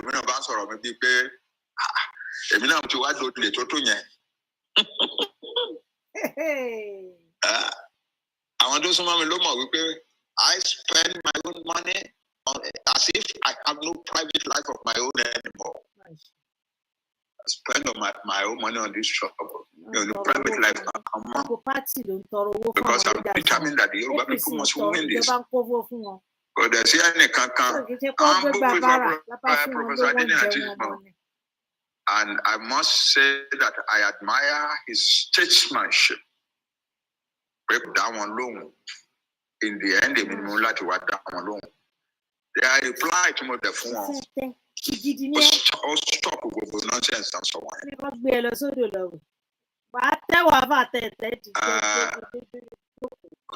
We will win. When I was young, a group later one change founded by an American rich man called Frank Bookman. One were leaders of the future Africa job. There. One young man, UCI, Lara and boys. Surprisingly, trying to pay me law to Switzerland. Trying to unlock our fed young girl in Switzerland. What was I to say, Yahoo? No, who are boyfriend, girlfriend, who are. No, I just can actually meet a bit at lunch meeting. Beautiful place on the mountain. A team can't to my Wamato one lala. Wabami Pesti. Can you come with me this afternoon? There's a special somebody coming from Nigeria. I want you to come and meet her. Money who? Only I won't tell you. I've got here at the airport in Geneva. Julia, my Julia.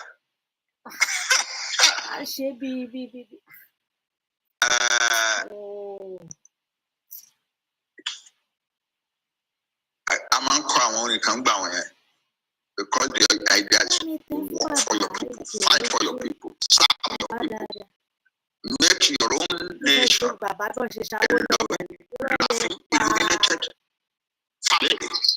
Yeah. We will win, throw your doubts away. We will win, so let's get into the fight today. So let's get into the fight today. So let's get into the fight today. Our makeke. I invite Emperor Haile Selassie for Waki Wambe.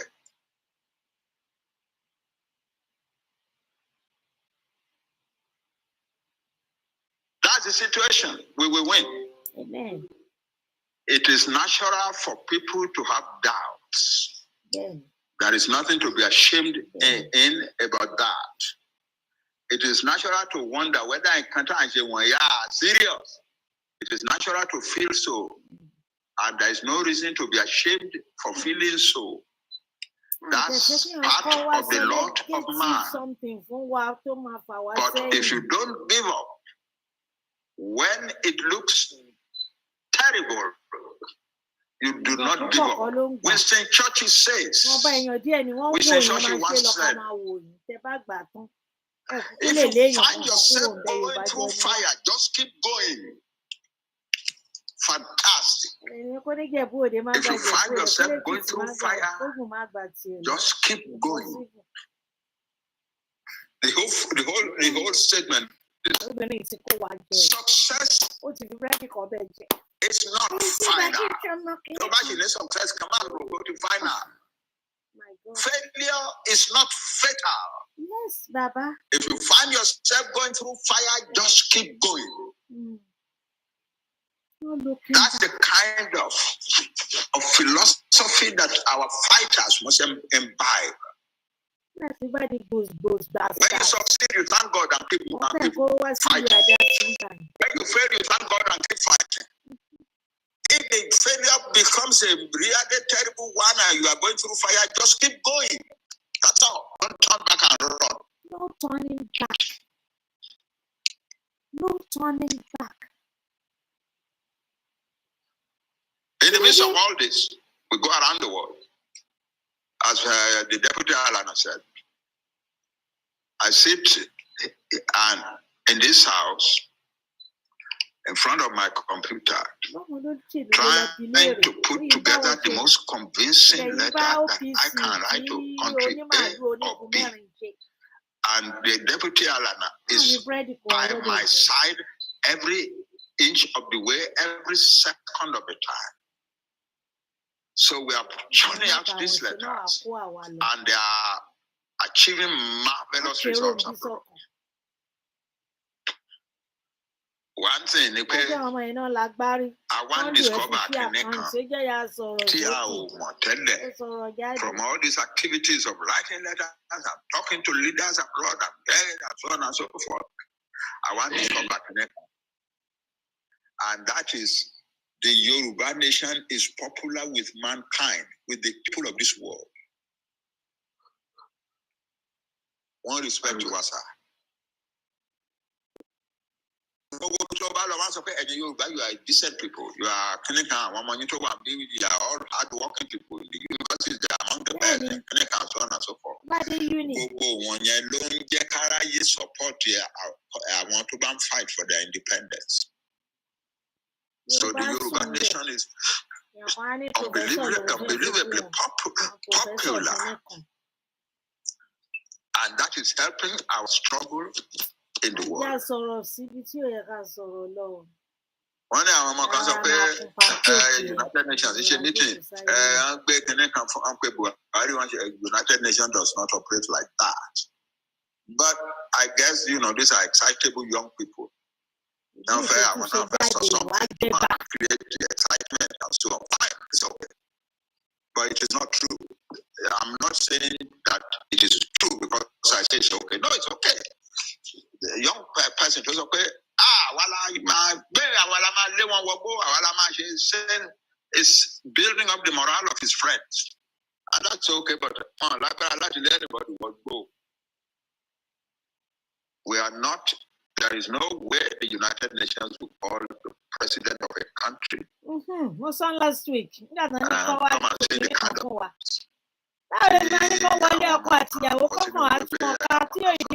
Nigeria is not possible. It doesn't happen. The United Nations doesn't have the power or the mandate to do such things. Ó tiẹ̀ sì kó wa lọ́bẹ̀ jẹ jù búrẹ́dì.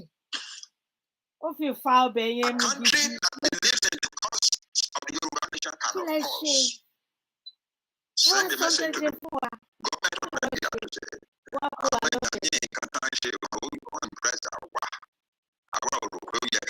Búrẹ́dì ẹ̀ máa sọ sí o, ó máa fọ bẹ̀ yẹn. There are governments now that are on the path of saying that on behalf of the Yoruba nation. Pálapàla. Wọ́n gbé ẹ̀ sórí ọ̀pọ̀ èèyàn. Ó máa dàpà. Ó wá di orí kò sí The totality of it all is that I am sure rọra that tẹ̀ we gẹ́gẹ́. are on the path to Wọ́n lè ti gbàgbé tọkọ ẹ̀ ṣe fáwọ́ lọ́wọ́. we are on the path to victory. Má tiẹ̀ dán wò. Yes, we are. Má on the dán wò. path. Má ṣe mistake yẹ.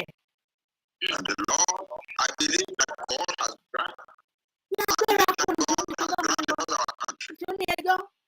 I believe that with a little deal of human mending here and there, we will be worthy of receiving from the hand of the Almighty God himself. Security account yẹ wá wá gbé síta. Bọ́láwọ́ And náà bó very soon, lọ́wọ́ níwọ̀n. and very soon too. So I thank you for organizing this evening.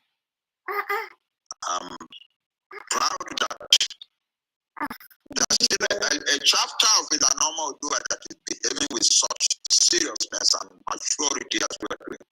Ẹ bá God mi gbé bless fún you all. bàbá ẹ jọ. Ẹ ṣe é ní bàbá ẹ lọ́wọ́. Ó fẹ́ràn. Ẹ padà. Ṣùgbọ́n síbẹ̀síbẹ̀ náà gẹ́gẹ́ bí ẹ̀yin ṣe fi kọ́ wa àwọn kan gbà wípé asking question báyìí wípé àkínbèrè ara nǹkan tí wọ́n fi pa Yorùbá lẹ́nu mọ́ náà nìyẹn pé ká má béèrè bẹ́ẹ̀ náà sọ̀rọ̀ ìwọ ọmọ ìbéèrè má sọ̀rọ̀ ní àgbàlagbà tí ń sọ̀rọ̀. Kọjá yẹn. Àwọn èèyàn yín fẹ́ béèrè ìbéèrè kankan lọ́wọ́ yín ṣùgbọ́n bàbá wa ká ìfibi tí oníbèrè àwọn yẹn náà máa sílẹ̀. pe ìbéèrè yẹn bí mẹ́rin kan náà nítorí àlè béèrè Bí bàbá gbogbo ṣe ẹ̀yin tẹ́lẹ̀ ń ìbéèrè ránṣẹ́ nínú ilé bó tẹ́lẹ̀ ṣe náwó bẹ̀ẹ́ nítorí àwa ẹjọ́ tí ẹ má a bínú ṣùgbọ́n àwọn ìsí ìbéèrè ìgbọ́ kan tó ṣe tẹ́lẹ̀. pàtàkì fẹ́ béèrè ó tó ní pé mo bàbá wọn ló lànà bàbá gbogbo ọ̀rọ̀ tẹ́ ẹ sọ kalẹ̀ yìí jẹ́ rí ẹ sọ̀rọ̀ débì kan inú orí mi sì ń dìde lẹ́yọ̀ Bẹ́ẹ̀ni.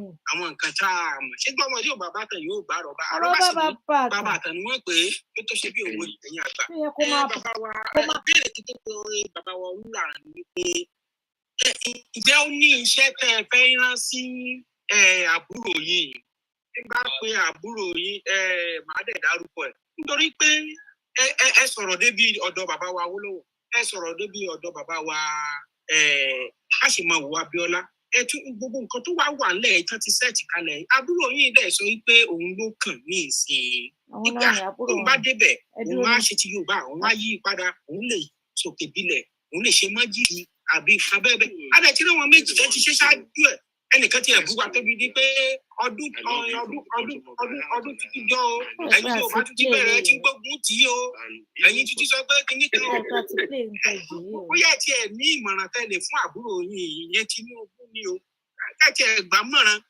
gan ibi tó bọ̀rọ̀ dé yìí ẹ ṣe.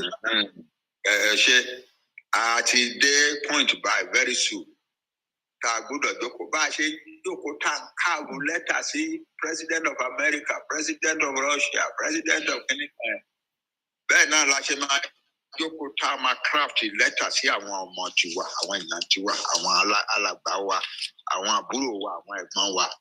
Wọ́n ní wọ́n ń ṣe politics ní Àwọn Nàìjíríà. ìyàwó wa. A fi yé Àwọn wọn ni ọkọ wa. ó jẹ́ pé ìgbà tán bá kà á tán ọ̀pọ̀lọpọ̀ ọ̀nù wọn ló máa sọ pé wẹ́ẹ́ àwọn ò mọ pé nǹkan rí bí eléyìí kán tètè padà. Olóyè Dọ́ńdó tó rìn ní Agbọ́dọ̀ kọ́ sórí ló èkó lẹ́tà wọn ò bẹ́ẹ̀, tí ì wọnú agbọ́dọ̀ bẹ̀. kọ́. Àwọn tó ṣe A lè yẹn ń make kọ́. sure pé wọ́n lè Wọ́n ní kí deliver náà ilé ṣe. wọn lọ́wọ́ Kí náà gangan. ṣe. Ẹ sọ́n tó ṣe. Bí a ṣe make sure pé wọ́n deliver Wọ́n ti sọ́n tó ṣe ni. Buhari lé lọ́wọ́ gangan. Àwọn tó wà bẹ́ẹ̀ wọ́n sọ fún wa pé ńgbà tó kọ lẹ́tà wa tán ṣe ló bẹ̀ sí gbọ̀n. Ó wá béèrè, ó wá sọ pé àwọn Yorùbá yìí wọ́n á ti gbé lẹ́tà wọn náà fún gbogbo ayé báyìí àwọn èèyàn ó yà wá wò bí ẹgbà tó ṣàwọn béèrè wọn ní yes Your Excellency Mr. President àwọn Yorùbá dà efficient people wọ́n á ti gbé káàkiri ayé so you don't have there's nothing you can do about that so kí làwọn máa ṣe báyìí. Búrẹ́dì ẹ̀rọ o tí o mọ̀ bẹ́ẹ̀ orí fi kó ọbẹ̀. Nígbà tá a bá gbé lẹ́tà lé Tinubu lọ́wọ́ kò ní lè sùn jọ̀jẹ̀ o kò ní lè sùn ní many days. We are going to make it clear to him. It has to be a very, very special kind of letter. And we are going to write to Oshibajo too. We are going to write to every Yoruba senator, every Yoruba member of the House of Representatives, every Yoruba governor, every Yoruba member of House of Assembly. We need it. It must go on record that we explain carefully, persuasively, irresistibly to them. So that when the history comes to meeting, they will be guilty before the history of their own people. If they don't change. That's all.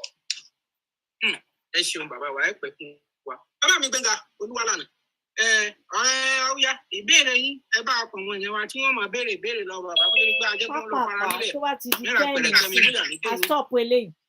Ẹ ṣeun bàbá. Màá sáré play ohun tí mo fẹ́ play wọ̀nyẹn. Bàbá wa Akíntóyè àti bàbá wa Kejì máa ń tẹ̀ ní bàbá kékeré. Mo fi yẹn kú àtàrọ̀ ẹ̀kọ́ tó tó lọ látàrọ̀. Ẹ jẹ́ àyèfi eléyìí sílẹ̀. Àmín. Ẹ jẹ́ àyèfi yẹn sílẹ̀ ká máa yín jẹ. Ṣẹ́gbẹ́ ogun tí bàbá sọ. Ọ̀rọ̀ yìí pọ̀ tẹ́lẹ́yìn o. Ṣùgbọ́n ẹ jẹ́ ká tún lẹ́yìn tí wọ́n sọ fún aláṣejù. Ṣọ́mọ lẹ́lẹ̀. Tọ́ bá gbé sórí bẹ́ẹ̀dì ó máa yí bọ́ ni. Ẹ̀yin lè fúnra. Ẹ̀yin lè fúnra. Ọ̀tọ̀ ni tọ́ bá wọlé. Ọ̀tọ̀ ni tẹ́yin lérò.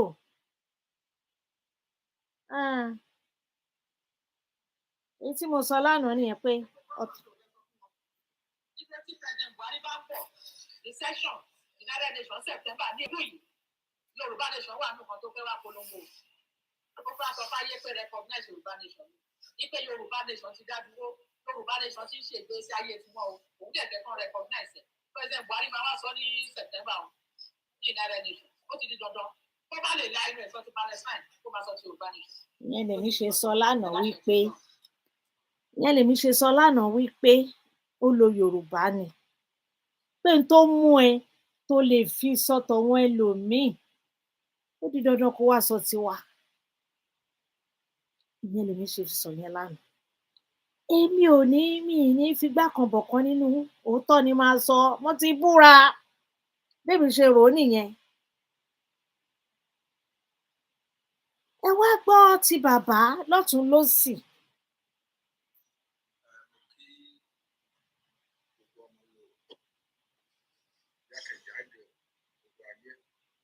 Ẹ máa gbọ́ bàbá.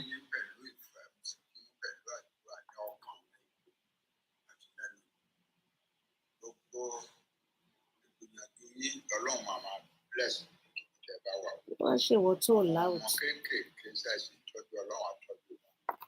Akó gbogbo ní padà pẹ̀lú àtayọ̀ wá sí ilẹ̀ Oòduà gbàdàbà ní kọ́ńtì ara wa. Mo dúpẹ́ púpọ̀ lọ́wọ́ yín fún gbogbo bẹ́ẹ̀ ṣe ń dìde sí ọ̀rọ̀ ọ̀gbẹ́ Yorùbá self-determination. Àwa Yorùbá wà ní ìjà gan o ọ̀pọ̀lọpọ̀ nù wa o. Tẹ́lẹ̀tẹ́lẹ̀ ọ̀rọ̀ pé politics pé ká fi politics dá wọn lójú ká win election ká níwọ̀n win ká dàrú mọ́ wọn lọ́wọ́. Bàbá wa Awólọ́wọ̀ win ní 1959 win 1979 win 1983 wọ́n ní kò win.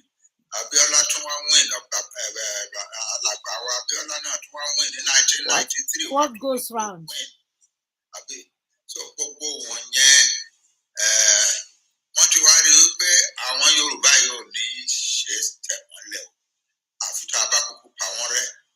So àwọn Fúlàní máa parun. Àwa ò lè parun, a lè parun. mìíràn jáde tí òkè ṣe ara A jẹ́ Nàìjíríà sáìdì yẹn lè máa bọ̀ wá bá wọn. a lè parun. Suppress àwọn indigenous peoples tó wà ní Nàìjíríà, especially the Yoruba. Ẹ má jẹ́ ká tún ara wa jẹ o. Danger tó fèsì Nàìjíríà tó fèsì Yorùbá nílẹ̀ Nàìjíríà ó pọ̀ gan-an ni o. Oyé wọn àwa ló kù. Ẹ má jẹ́ ká sùn o. Díẹ̀ nìyẹn tí mo fi fẹ́ sọ̀rọ̀ self-determination struggle wa. Nígbà tó a bẹ̀rẹ̀ bí kékeré bí díẹ̀ náà ni. Nígbà tí a bẹ̀rẹ̀ sí sọ fún àwọn ọmọdé, ẹ má bẹ̀rù, ẹ sọ̀rọ̀ síta pé ẹ ń fẹ́ country yín. Òfin ìjọba ayé fún yín ní agbára láti sọ, kò sẹ́ni tó lè mú yín, kò sẹ́ni tó lè fìyà jẹ yín. Táwọn ọmọ wa dẹ̀ jáde tán bẹ̀rẹ̀ sí sọ lóòótọ́. Tó wá di nǹkan ńlá tí a dé gbogbo àwọn èèyàn wa ní diaspora táwọn náà dìde wọ́n sí tí gbogbo ayé bẹ̀ wá ń gbòòrò wa. Ṣùgbọ́n Ọlọ́run lágbára ẹ̀, à ń ṣe press conference, à ń ṣe rally kéékèèké tá a lè ṣe, à ń ṣe ìpàdé oríṣiríṣi, à ń ṣe Zoom meeting tí gbogbo èèyàn máa wá láti gbogbo ayé, àti ohun gbogbo wọn yẹn là ń ṣe gbà wọ́n yẹn. Bọ̀dọ̀ Ọlọ́run ti rẹ́dì nǹkan tó máa sọ nǹkan tá à ń ṣe bí ńlá. Nǹkan bíbi tí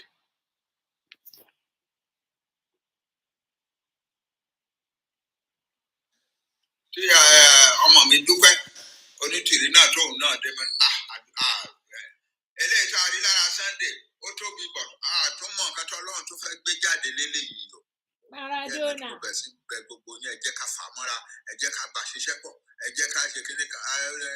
Ọmọlúkà ló kọ́ wá sọ fún mi pé àǹtí nǹkan jẹ́ Onítìrí. Mo ní mo mọ bàbá ẹ̀, ṣùgbọ́n mi ò mọ̀ fúnra rẹ̀ torí ọmọdé ni. Ìgbà tó yá kí lorúkọ Káyọ̀dé Ìmọ̀lá òun náà tó wá ẹ má introduce ẹ má ẹ jẹ́ ká gbogbo sọ̀rọ̀ àwọn bí ẹ gbogbo nǹkan tó bá fẹ́ ṣe bá a ṣe sọ̀rọ̀ àwọn Sunday níjọ́sí ẹ jẹ́ ká tún sọ̀rọ̀ àwọn bẹ́ẹ̀ gbogbo yín wá jáde ẹ sọ̀rọ̀ àwọn gbogbo yín pátápátá ẹ jáde. Mo dúpẹ́ inú mi dùn sí yín pé ẹ ṣerú ẹ o. Ṣùgbọ́n nǹkan tí ó wá kàn wá ṣẹlẹ̀ báyìí ni pé ọ̀rọ̀ ìjà ìgbára wa náà ó ti wá yí padà. Tọ́lá dá ẹgbẹ́ oríṣiríṣi sílẹ̀, àmọ́ ọmọ dá sílẹ̀ bẹ́ẹ̀ ni. Ìdí tá a fi dá sílẹ̀ ni pé tá a bá kóra wa jọ sí ẹgbẹ́ kan ṣoṣo, easy fún ìjọba Nàìjíríà láti lè attack wa. Bá ti pa ẹgbẹ́ yẹn rẹ́, á ṣòro láti tún kó ẹgbẹ́ mìíràn jọ. Ìdí ẹ̀yẹn tá a fi decide ní ìbẹ̀rẹ̀ wípé ọ̀pọ̀lọpọ̀ ẹni tó bá fẹ́ dá ẹgbẹ́ sílẹ̀ lọ dá sílẹ̀, ṣùgbọ́n a gbọ́dọ̀ ní the same purpose. Rivalry díẹ̀ ò lè ṣàìsí, ṣùgbọ́n rivalry wa ò di nǹkan rẹpẹtẹ, kò di nǹkan tá à ń bára jà tá à ń ṣépè fúnra wa sí. Ìgbà tó dàbí pé a fẹ́ máa ṣépè láàrin kan, mo dìde mo ẹ má jẹ́ àṣẹ gbogbo yẹn ẹ̀dẹ̀ agree pẹ̀lú mi, ẹ̀dẹ̀ obey nǹkan tí mo sọ ṣépè gbogbo ẹ̀ lọ. Nígbà tí ọmọ mi Dúpẹ́ tó dé ẹnu mi dùn, ó ní petition kọ́kẹ́. Àwọn ọmọ kan ti ń ṣe petition yẹn lọ́wọ́ kó tó wá. Ẹ jẹ́ ká kúkú kó gbogbo ẹ̀ pọ̀, láti kó gbogbo ẹ̀ pọ̀. Ọmọ ariwo yẹn pa dáadáa. Ẹ̀mí bàbá yín dẹ̀ àti gbogbo yẹn yòókù, àdẹ̀sọ̀wọ́ pọ̀. Àwọn ọmọ kéékèèké fọ́n káàkiri. Àwọn ọmọ kan pè mí níjọ́ kan láti Burkina Faso. Mo ní kí lẹ́yìn ṣe ń bẹ̀ lóru ní Burkina Faso. Wọ́n ní àwọn ọ̀rẹ́ wọn, àwọn fámìlì wọn wà ní Burkina Faso. Wọ́n fẹ́ sign petition yẹn ó ní ìdí ẹ̀ lẹ́sẹ̀ lọ sí Burkina Faso. Wọ́n ní bẹ́ẹ̀ ni bí gbogbo wa ṣe wàhálà nìyẹn. Ọlọ́run nìkan ló lè mọ Yorùbá kan náà sí ibi ọ̀rọ̀ fáìlì. Kí lẹ ṣe sọ fún wa? Káwa Yorùbá náà. Oh my God. Ó jọ ara ẹ lójú. Wàláì. Ó jọ ara ẹ lójú. Títí ńlá yẹn dẹ̀ ti wá ṣẹlẹ̀ ní pé ọmọ kan tó ń pè ní Sunday tó wá láti ìlú Ìgbòho tí àwọn èèyàn wá ń pè ní Sunday Ìgbòho. Orúkọ Sunday. Òun ló ní kán lọ gbébi tó ti ṣe lẹ́kìtì jáde. Ìwọ kó tó dé náà ti ń gbé jáde láti rí. Lára kọ́ ọmọ ìlú máa sọ nǹkan tá à ń ṣe yìí lá. Jẹ́ kọ́ mọ̀. Wíwá tó dẹ̀ wá lóòótọ́. Agbóhùn wa nítorí bọ́jà sọ jẹ́ kọ́ mọ̀. Wíwá ẹ̀ wá sọ ìjà tá à ń jà náà di ńlá rẹpẹtẹ. wá di pé tá a bá fẹ́ ṣe rálì kì í ṣọ̀rọ̀ 100, 200, 500, 1000, 2000 mọ́. Ó wá jọ̀rọ̀ 1 million, 2 million, 3 million. Ọlọ́run nìkan ló lè ṣe nǹkan tó tó yẹn. Àkàndá bàbá. Igbó owó òòṣà. Owó bàbá dẹ́nu. Ọlá ń bí wọn nú jagunjagun. Ẹ máa fún ẹ lóye kan sí.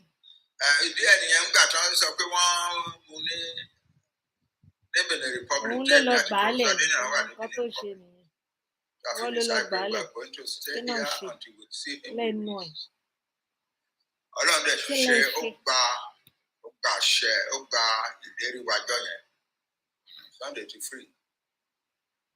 And Sunday ní àwọn ìwà tó máa ń yà mí lẹ́nu. Wọ́n mọṣẹ́ tó ń ṣe lẹ́yìn kí wọ́n tó dé. Ọlọ́run mọ̀ràn sí Yorùbá ni.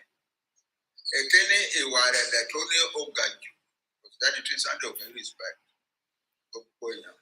Èkejì ó ní ìwà wípé ẹnikẹ́ni tó bá ń ṣe ọ̀rọ̀ ìjàngbara ó sàn sọ kò ṣe ìpàdé kan láìpẹ́ yìí.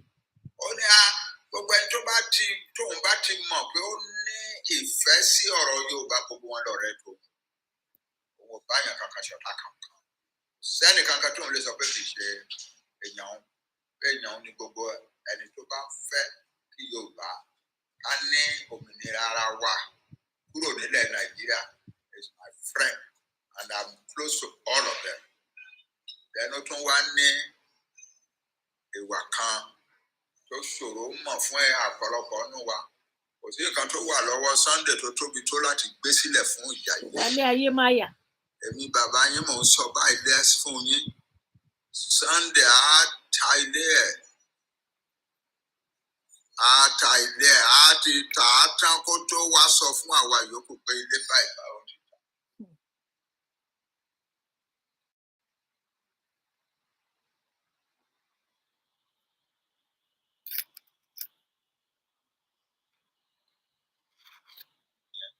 Ọlọ́run nìkan ló lè mọyì owó tá a ná sí bí ọ̀rọ̀ 5 million petition táwa Yorùbá náà. Òun ló ṣe é. Lọ́mọdé lágbà lóko lómi. Iná ṣe. Àdúpẹ́ àtòjọ. Gbogbo ọ̀tá Amẹ́ríkà all over the world. Lọ sẹ́ndì owó sáwọn èèyàn wọn lé. Kọ́lọ́ máa ṣe ní kí náà ṣe. Lẹ́nu ẹ̀. Kóró gbá. A sọ bẹ́ẹ̀ mọ́ kó jẹ. Mo ránṣẹ́ sí. Ọ̀rọ̀ àwọn tó wọ́n máa ní àwọn kan àwọn tó sọ̀rọ̀ àdúgbò bàbá wọn ló sọ̀rọ̀ àdúgbò. Mi ò ní secret group kankan. Gbogbo yín náà ni ẹnikẹ́ni tó bá ti step forward. Àṣírí tí ẹ̀ ti ń tú. Torí ya Brixton tó máa ń bú wọn tó ń gbé fẹ́ da mídíà rù. Àṣírí ẹ̀ ti tún sìn á sì mọ̀ ọdí tó fi ń fẹ́ tú mídíà kan ló mú ọ̀rọ̀ kúrò bẹ̀. Ẹni tó sọ bẹ́ẹ̀ sọ fún pé kò mọ nǹkan tó sọ. Èmi ò ní Á secret sì group mọ̀ kankan di tó mọ̀ ẹbí wọn PDP ni. gbogbo onílé èèyàn tèmi pátápátá. This is Àṣírí ẹ̀ ti tú àti gbọ́ afẹ́fẹ́ ti fẹ́. Ẹnu ẹ̀ máa dún kórókà kórókà. And as your father standing solidly behind you. Àṣírí gbogbo ń ṣẹ̀ṣẹ̀ bẹ̀rẹ̀ ẹ̀búra. Àṣírí yìí máa tú lágbára Elédùmarè. Ó ṣe jẹ́ nìyẹn. Dàbí tó yẹ pé ìyà kan náà fi ń jà ọmọ orílẹ̀-èdè Nàìjíríà. Ẹ lè rí bí sá sí. Ẹ lé wa sẹ́yìn òdì. Ẹ bá mi pé Fatai Ogunribido bá mi sọ fún pé mo fẹ́ rí. Ogunribido try kò ṣeé ṣe. Wọ́n rí òjijì ẹ ló ń lé ẹ kiri náà. Bá mi sọ fún pé mo fẹ́ rí. Kàláyà àgbàlá náà tún try títí. Wọ́n kó ẹ̀ káwọ́ lọ́wọ́ lórí ìwà nú ẹ̀. Ló ṣe ń ṣe dojo yẹ gbìnrín ọ̀tẹ̀ bá ṣe ń pa kan lòórù mi. Tún gbé mi jáde tó gbé jáde wá tẹ̀ sí. Àwọn tá a ní. Ìjà yìí à ń jà Ọlọ́run bless wa. Wọ́n ní ìwọ kọ́ ló gbé kínní àkáǹtì. Wọ́n tó gbé àwọn tó sún ẹ tó forúkọ ẹ ṣàkáǹtì. Wọ́n gbé ẹ síwájú ẹ ìmárò. Ó débẹ̀ kún wọn wẹ́lẹ́wẹ́lẹ́. There's something that you are doing that I need the rest of us need to contribute to. Ọdún kejì tí mo fi ń pè ní pé èmi bàbá yín mò ń káàkiri mò ń lọ sọ̀rọ̀ sáwọn èèyàn káàkiri ayé. Mo fẹ́ kó mọ ibi tí mò ń gbà dé. Kí ló fi rẹ̀ pè?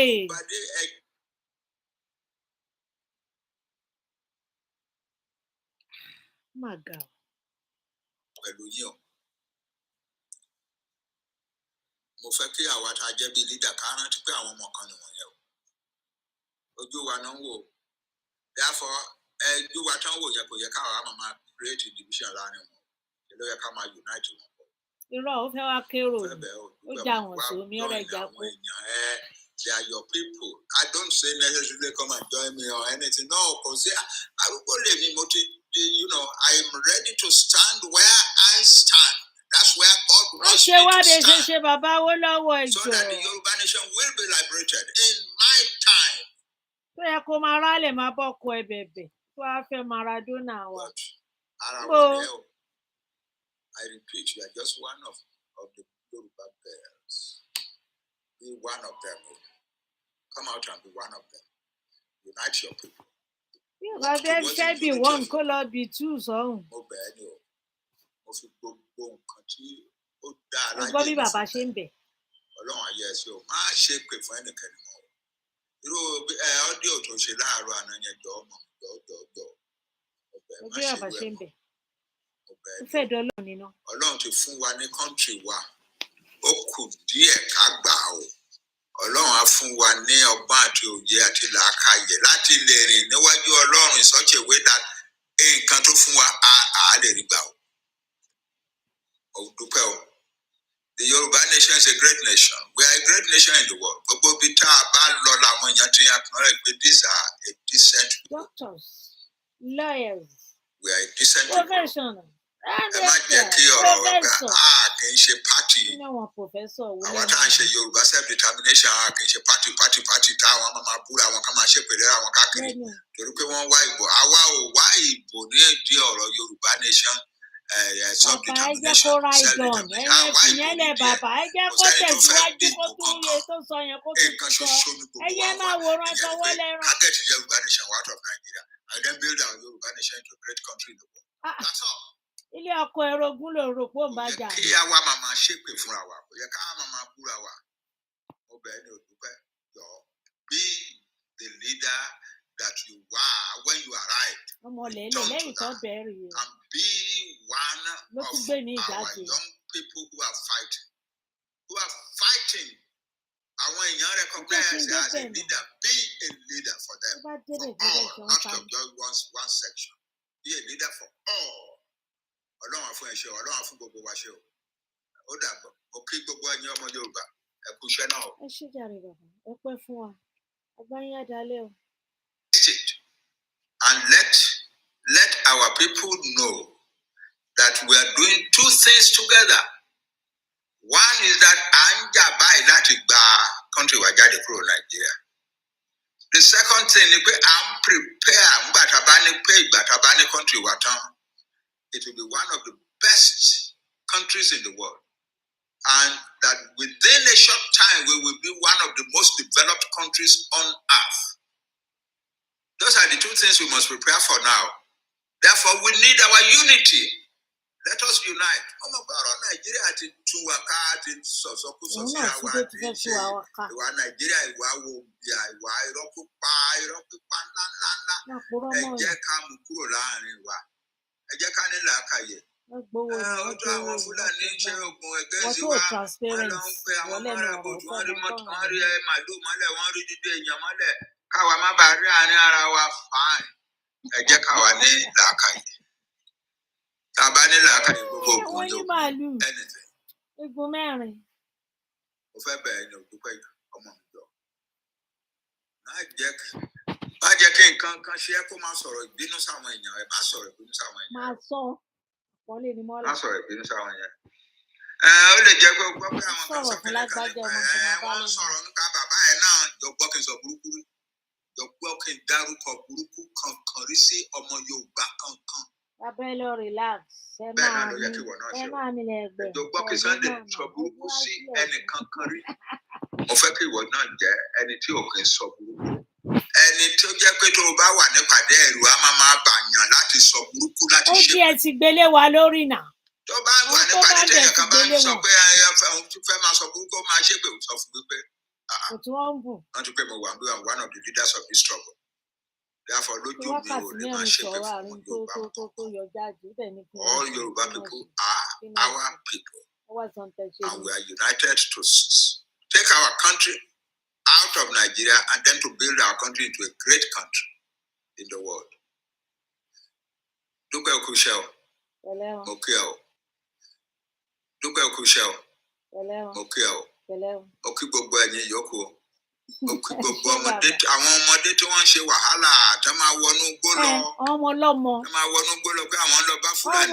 Akọ ìbọn àwọn akọ àdá igi nǹkan kan wọ́n á lọ kó bá Fúlàní tó ń gbé AK-47 rifle dání nínú igbó. Àwọn ti rẹ́dì ń sìn owó security yẹn dẹ̀ ń sìn wá kó síta.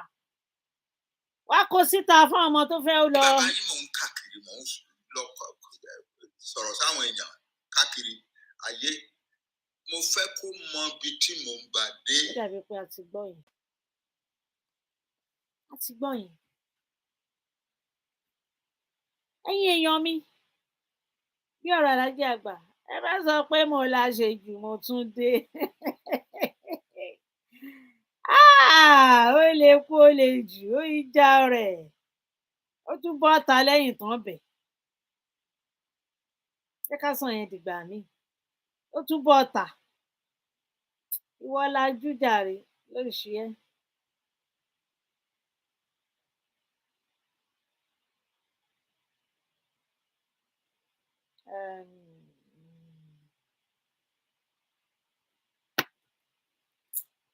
Mo ń bọ̀ jàre.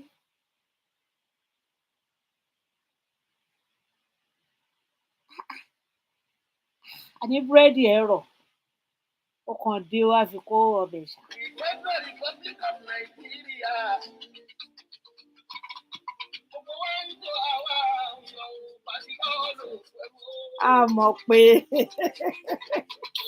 Olórí Nàìjíríà.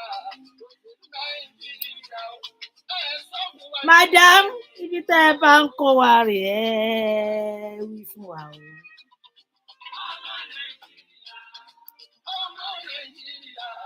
Níbo lẹ ń lọ o? Pàápàá ìrìnà lórí Nàìjíríà. Ṣé wo recognize mi àbí kò ó dẹ́rù bà ẹ́ ni? Recognize mi jọ. Ṣé kí n jọgo ni? Recognize mi. Kí ló ṣe ẹ́? Ìgò yẹn dẹ́rù bà. Ìgò mi dẹ́rù bà o.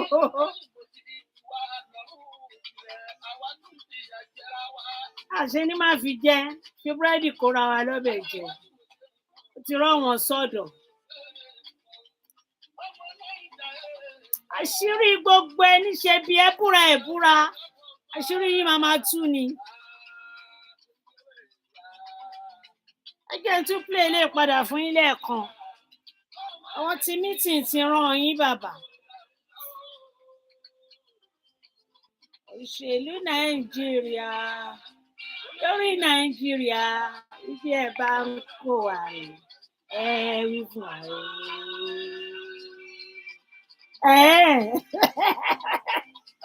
Àwọn èèyàn mi tún sọ sí mi o kí lẹ ń sọ? Ẹ̀yin tèmi dà. Ẹ jẹ́ àgbọ́ àti play eléyìí rí bí nǹkan. You would be the one to attest to it that I love you from the bottom of my heart and I have tremendous respect for you. And even for the person that you are, ever ready to help. And I can publicly even attest to that. You've been kind to me and all that. But let me tell you something. Whatever we are doing, even at this time, it's about what this brilliant footballer explained the way why he will laugh out. This is an obvious chance. And that is JJ Okocha. People thought he was laughing just for the fun of it. No, it was out of extreme and deep hurt. Whatever we are doing tonight will never affect the outcome of the primaries. It will never change Buhari's mind. So it is not about you trying to emotionally blackmail us or to be perhaps trying to do some emotional marketing. It has nothing to do with what we are doing. If you really want to understand what is going on, I will try and explain. Tinubu is the very architect of what is happening to him. The very, very architect of what is happening to him. If Tinubu had played the Omoluabi kind of politics, this is a man that was a nobody, a practical nobody that Afenifere threw up as a governorship candidate. Even when it was controversial, they jettisoned one of their own, Social Williams, to accommodate him, who was never a member of Afenifere. And what then happened? See the way he treated the elders, the leaders of Afenifere, who made him to become a governor. And if he had not become a governor, then what would have been his trajectory in life? As if that is not enough. See the way he decided to play the ultimate betrayer of his own.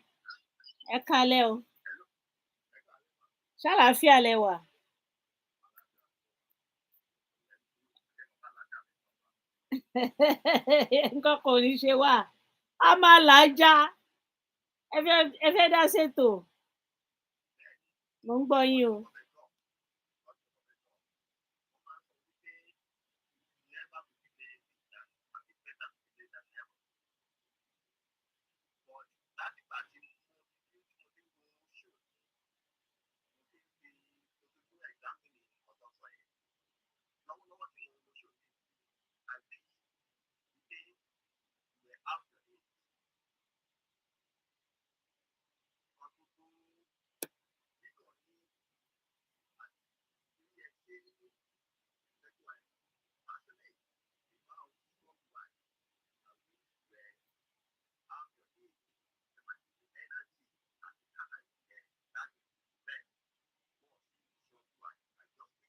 Ẹ ṣé.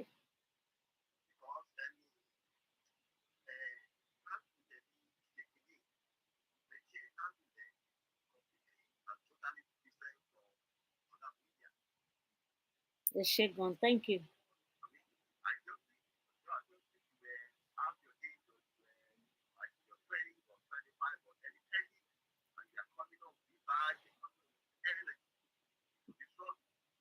Ẹ ṣé. Kí ni kí bàbá wa ṣe o?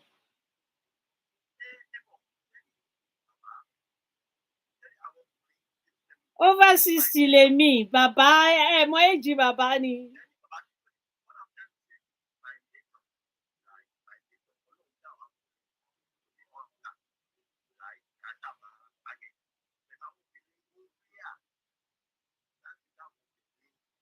Okay.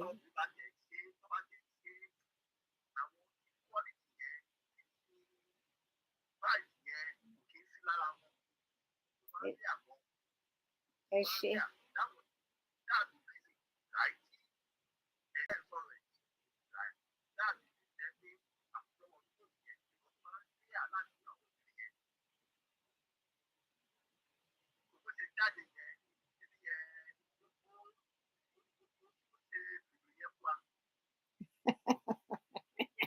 Maradona, kí lẹ ló ṣe fún yín? Ó ṣe gìrìgìrì fún yín.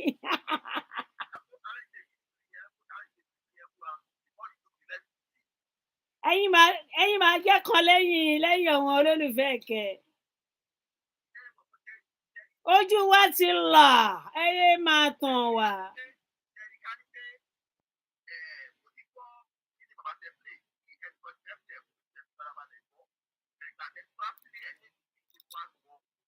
Ó dàbí ẹ̀ gbọ́ rí.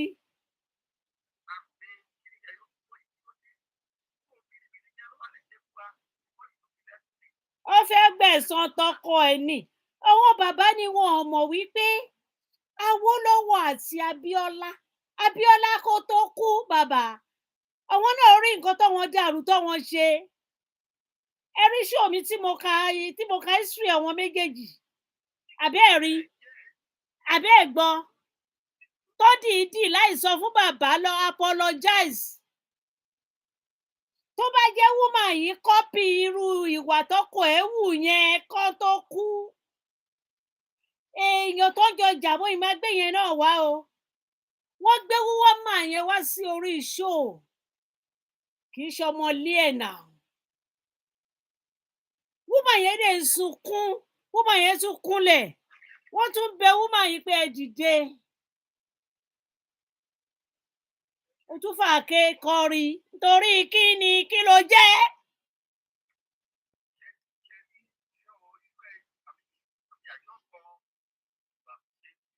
Ah.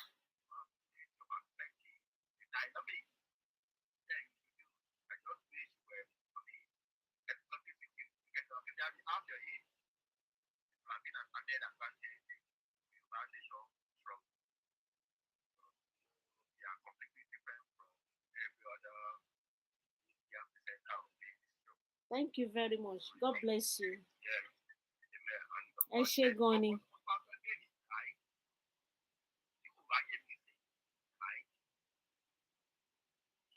Mo ń gbọ́.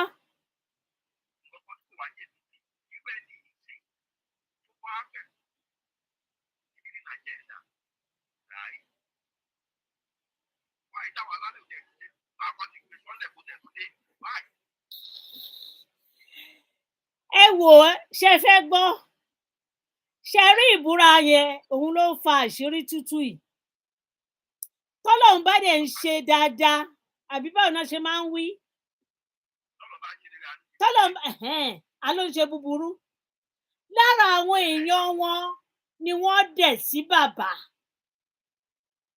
tó lọ gbé omi kalẹ̀ tó sọ fún bàbá tí bàbá débẹ̀ ẹ gbọ́njọ́ tí mo play show yẹn tí bàbá ní ọ̀bẹ̀kẹ̀ wọ́n sọ fún wọn pé wọ́n wá ó wá tún sọ pé olúgbòhùn wà lẹ́gbẹ̀ẹ́ òun bí bàbá ṣe ń sọ̀rọ̀ yẹn èèyàn kan pè wọlé ó ní ó yẹ ká gbé nǹkan kan ó dà bó ṣe ń ṣe yẹn olúgbòhùn wà lẹ́gbẹ̀ẹ́ òun fún bàbá oníbàbà.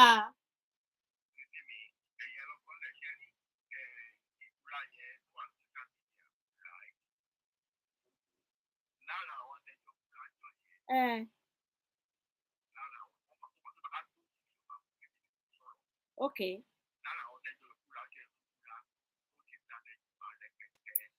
Ẹ̀yin ẹ máa wòran.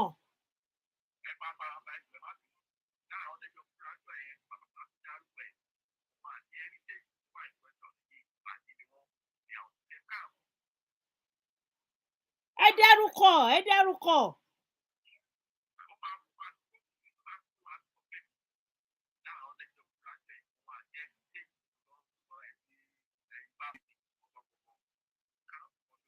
Ṣe rí ẹni tẹ́ ẹ̀ ń sọ tó gbé omi fún bàbá yìí tó gbé àáké sílẹ̀ tó ní kó fà àáké sínú ẹ̀ yìí àwọn tí wọn ò níwèé ó fún un lákàǹtì kán máa san owó iṣẹ́ sí ó dẹ̀ gbá wọn lójú ìjọ méjì ló ní ìkíní lulẹ̀ ìkejì lulẹ̀ Maradona ló ṣe fún wọn ní àwọn ìjọ yẹn ìwọ ló wá gbómi àtàké sílẹ̀.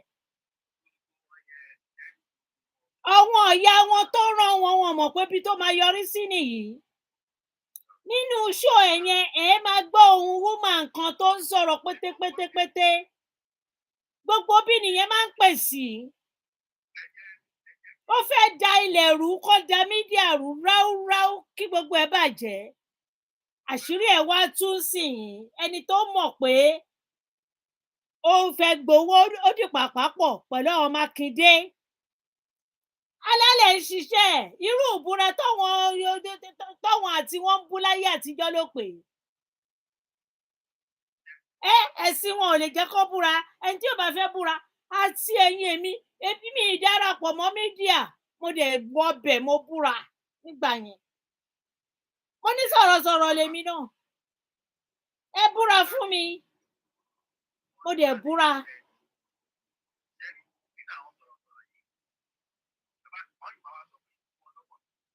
Ẹ máa wo tó máa ṣẹlẹ̀ sí wọn ẹ lọ kọ sílẹ̀ Olúwa bẹ́ẹ̀ ni Olódùmarè Olúwa o Jésù tí bàbá bá pè é lòun wà nílé òun gbàdúrà àwọn náà rán lọ́hùn ní gbogbo ìgbà ọwọ́ bàbá ò fúnra yí pé ẹ̀tanú ti báwó ọkọ yìí wà ń bẹ̀ ọkọ pàápàá àwọn position tó jẹ́ whatever we don't want to know but don't come here and deceive us.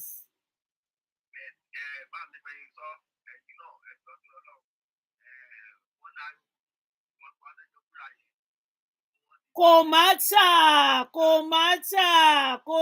tà Ìjẹ̀bú ní tí ò bá ti ṣe ibi tó ò bá ti ṣe ibi tọkàn ẹ mọ́ má bẹ̀rù ní apá Jésù ó ti ohun ẹ̀rù kan iná tí ń jó kò lè sún mọ́ mi o ogun èṣù tí kì í wíwo mọ́lẹ̀ o èmi kò ní Olúwa Jésù dúró sílẹ̀ Jésù olùgbàlà mi o Olúwa máa ṣe ṣégè fún wọn ẹ fi wọn lẹ̀ ẹ̀yin tí owó bá wà lọ́wọ́ ẹ̀ tẹ́ ẹ̀ bá ya tètè bọ́ síta kẹjẹ kan fi ṣe wọn ọmọ ọlọ́mọ bó ṣe ń lọ káàkiri mo tiẹ̀ máa ń wo bọ̀bọ́ kan tó máa ń lọ káàkiri gbogbo ìlú hello ẹ ń gbọ́ mi bọ̀bọ́ yẹn máa ń lọ káàkiri mo yìí máa wá nǹkan tí máa ṣe fún bọ̀bọ́ yẹn máa ń lọ káàkiri gbogbo ìlú a ní kí ló tiẹ̀ ṣe máa ń sọ ná ó máa gbé kámẹ́rà dání tó máa lọ káàkiri tó máa lọ máa fíìmù wọn tó bó ṣe ń lọ sígbà ló ń lọ sáwo ìkíní kan mi ìfẹ́ dárúkọ ẹ̀ torí ìyẹn tó máa di owú jíjẹ wọ́n ti sọ rí pé ẹ̀kan wá kíní tí wọn kó má jẹ́ wọn lọ́mọ fíìmù wọn àwọn lọ́mọ máa fídíò wọn ọmọdé yìí ń lọ káàkiri ni ẹ bá ti rí nìbàdàn lẹ́ máa rí lẹ́kọ̀ọ́ lẹ́ máa rí nígbà lẹ́ máa rí láwo Olúwa máa gbà fún mi máa ṣe nǹkan kan fún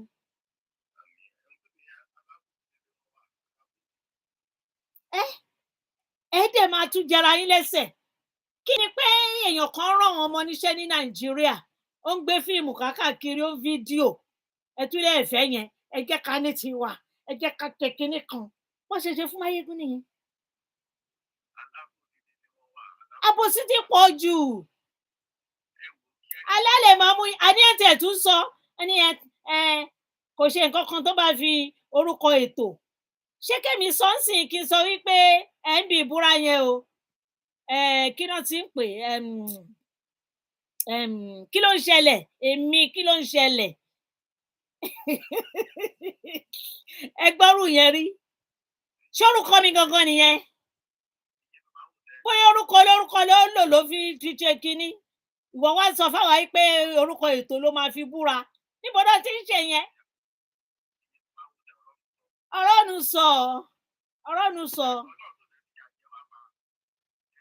a ní ẹ jẹ́ ká tètè máa gbọ́n yẹ́túyẹ́tú sìn yín ẹ má sọ pé wọ́n ń jà wọ́n ń tẹ ẹ ní àdálẹ̀ ká tún ṣà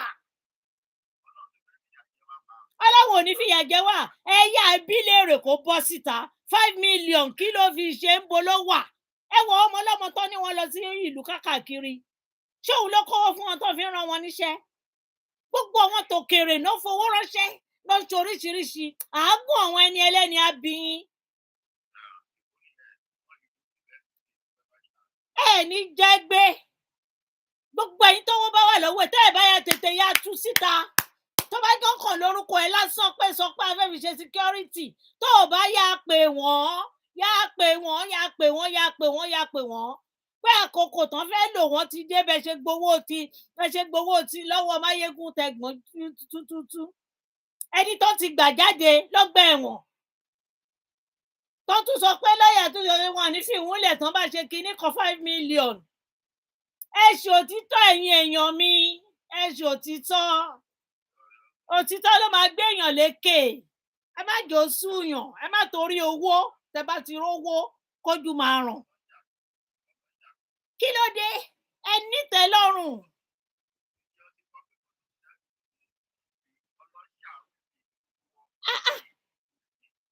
béèyàn bá dàgbà ó yé ogún jà ni téèyàn bá wà lọ́mọdé á ṣe bí ọmọdé àwọn nǹkan kan á yọjú tẹ́ bá dẹ̀ ti ń dàgbà ṣe máa kó gbogbo ẹ̀ sílẹ̀ ìlara yìí ń pọ̀ jù náà láàrin ara wa síra a mọ̀ pé a lè fẹ́ kù ṣùgbọ́n kì í ṣe pé kéèyàn ẹ wo bó ṣe dé tọ́wọn bàbá gbà tọwọ́ tẹsẹ̀ tó dẹ̀ gbélé gbogbo everybody lórí ẹ̀yin kan wá gang up ẹ wá fẹ́ da mídíà rò ẹ ṣé bàbá mi. bẹ́ẹ̀ ni a dúpẹ́ lọ́wọ́ Ìgbòho ẹ wo gbà tọ́wọn bàbá yìí ti lọ bá Ìgbòho jókòó síbẹ̀ yẹn tó ń sọ pé kí ló ṣe a dúpẹ́ lọ́wọ́ Ìgbòho ṣá àṣírí ọ̀tá máa tú ni gbogbo ẹni tó bá pretend tó fẹ́ jẹ̀ sínú tó ń tutọ́ funfun tó wá ń dọ́gbọ́n tó fẹ́ kó sí yín lábẹ́ tó fẹ́ dà yín rú àti wá àtọwọ́ bàbá dáadáa àwọn ìyá dáadáa ilẹ̀ alánú gbé wọn mì ni àsìkò búra àtẹ̀pẹ́ láwà ẹ lọ wò ó bàbá ẹ lọ jókòó ara yín ẹ máa mi lẹ̀gbẹ̀ pẹ̀lú màmá ẹ jẹ́ kó gò ń sọ̀hún ó tún ti ṣe mí ìjáde sìn tó ń dárúkọ gbálé ẹjọ́ lọ nìṣó ní kóòtù ṣé ti yẹ nìṣó ní kóòtù má fi búrẹ́dì tìjọ́ sí wá kó wa lọ́bẹ̀ jẹ mo ń gbọ́ yín.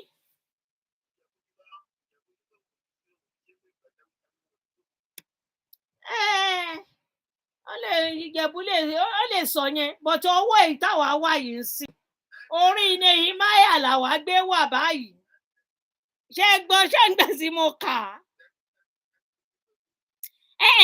ṣé gbọ́ ń gbà sí mo ka ibẹ̀ yẹn fún yín ẹ gbọ́ tẹ́ ẹ bá gbọ́ ẹ tún lọ mú báìbù yín kẹ́ lọ ka bíbẹ̀ yẹn àsìkò èpè àti bù rárá wà yìí inú bíbélì mo kúkú ti rí mi ṣe bible student torí ẹ ṣé mo dúpẹ́ thank you god bless you have a nice week oh my god oh my god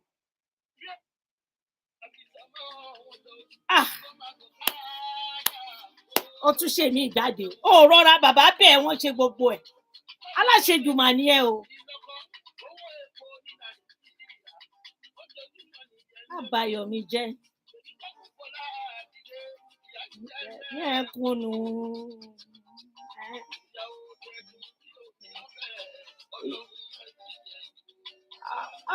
ó ga ìyà ń jẹ wọ́n ẹlẹ́dàá gbogbo ẹ̀yin tẹ́ wà ń bẹ̀ yẹn tó ń fìyà jẹ ó máa dá fún gbogbo ẹni tó bá kówó ojú tó kó sábẹ́ tí ò fi ṣe nǹkan re ẹ̀yà bọ́ síta otherwise alálẹ̀ àṣìṣe burúkú lórí yín ó máa ṣiṣẹ́ lórí yín déran kí ló ṣe yín náà.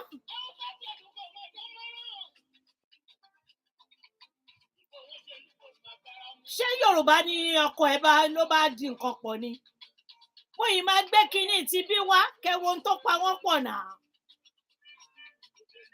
ṣé bọ́ kówó lé ọwọ́ ara wọn ni táwọn dẹ̀ fẹ́ fi jíṣẹ́ ṣé Yorùbá lè jà fún ni tọpọ kọ mi sí iṣẹ́ ọkọ tèmi anyway ọkọ tèmi náà ti kú bọ̀tẹ̀ níṣe lórí olóṣèlú ikú kan dẹ̀ ló máa pààyàn ẹ̀ṣẹ̀ náà ni bàbá mi Àyìndé.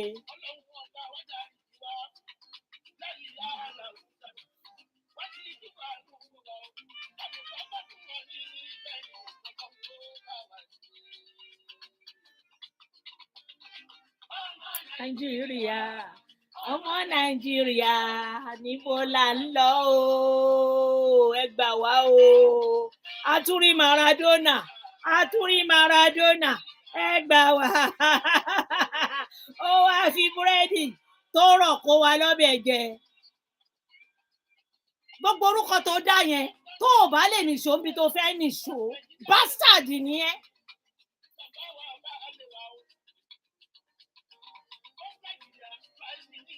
ó dẹ̀ wọlé straight wọlé sí wa lára ẹnu ẹdùn tó ó lè fi wákàtí 4-5 sọ̀rọ̀ àsọtọ̀nà ẹ̀ ní lórí répété encore níbi ọ̀rọ̀ faransé répété encore kí láago wí ẹ jọ̀ọ́ ẹ ṣé ẹ̀yin èèyàn mi jàre À ń retí o. Tó bá gbé wá máa torí ẹ̀ jáde láàrin ọ̀sẹ̀. Gbà bẹ́ẹ̀. Èyí tó ìgbé wá yìí. Ẹ jẹ́ ká ìfọ́wọn olórí kán sọ̀rọ̀ lé lórí náà. Kì í ṣe nínú àwọn ilé ló fẹ́ kó wa dé ilé ògo. Ó dàbí pé wọ́n ju nǹkan kan sí mi ń sin ẹjẹ́ ń sáré wò kí n tó kúrò. Olóyè ó lè jẹ́ information tó ṣe kìíní.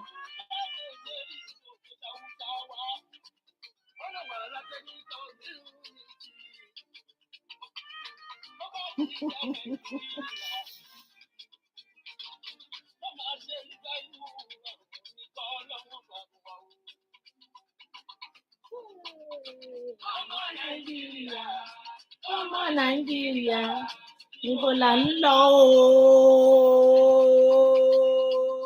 Ṣèlú Nàìjíríà.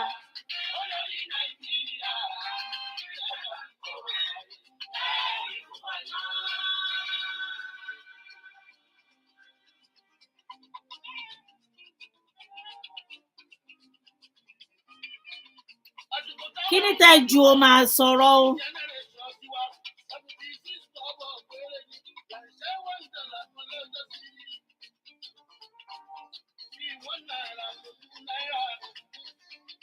Ẹ kọ́jọ máa dín pẹ̀lú ra wọn. Kí ló kan tàwa pẹ̀lú yẹn? Kó sí ètò pẹ̀lú yẹn. Kó sí ètò kan tàwa. Ọjọ́ máa dín náà ni ẹlẹ́dàá wa ó máa jẹ́ kó máa dín pẹ̀lú ra wọn ni. Abubakar Malami, AGF threatens to deal with Peter Obi over the diaspora donations. Ẹjọ́ màmá wa náà ń fa tiwa lọ́wọ́. À ń fa tiwa lọ́wọ́ over donation. Àwa náà ń fa tiwa lọ́wọ́ èyí dẹ̀ máa fa tiyín. Abubakar Malami, ẹjọ́ máa fà. Ẹjẹ́ ń tún wò mí. Ṣé ẹ fẹ́ kí n kà jáde ni? Àkókò lọ. The Attorney General of the Federation, Abubakar Malami, has reportedly threatened to prosecute the presidential candidate of Labour Party LP, Mr. Peter Obi, should he receive funds from Nigerians abroad. In a statement credited to the AGF and making the rounds of social, he stated that the new electoral law, which came into effect in 2022, forbids public office aspirants from receiving funds from foreign donors and Nigerians living abroad. Any Nigerian who lives abroad funding the campaign of Peter Obi shall be arrested. It is against our electoral laws. One thing Nigerians who base abroad fail to understand is that they cannot stay there and dictate to us how to govern our country. Someone will sit in the United States of America and be telling us what to do and what not to do as if we don't know what we are doing in this country. The statement reads, if you violate electoral law, you will face the penalty of and we will do everything within our power to prosecute both you and the candidates you are funding his campaign. He explained that the federal government of Nigeria has been informed that Nigerians abroad want to fund the campaign of Peter Obi, campaign of Mr. Peter Obi, and vowed that the donors and Mr. Peter Obi will be prosecuted if such happens.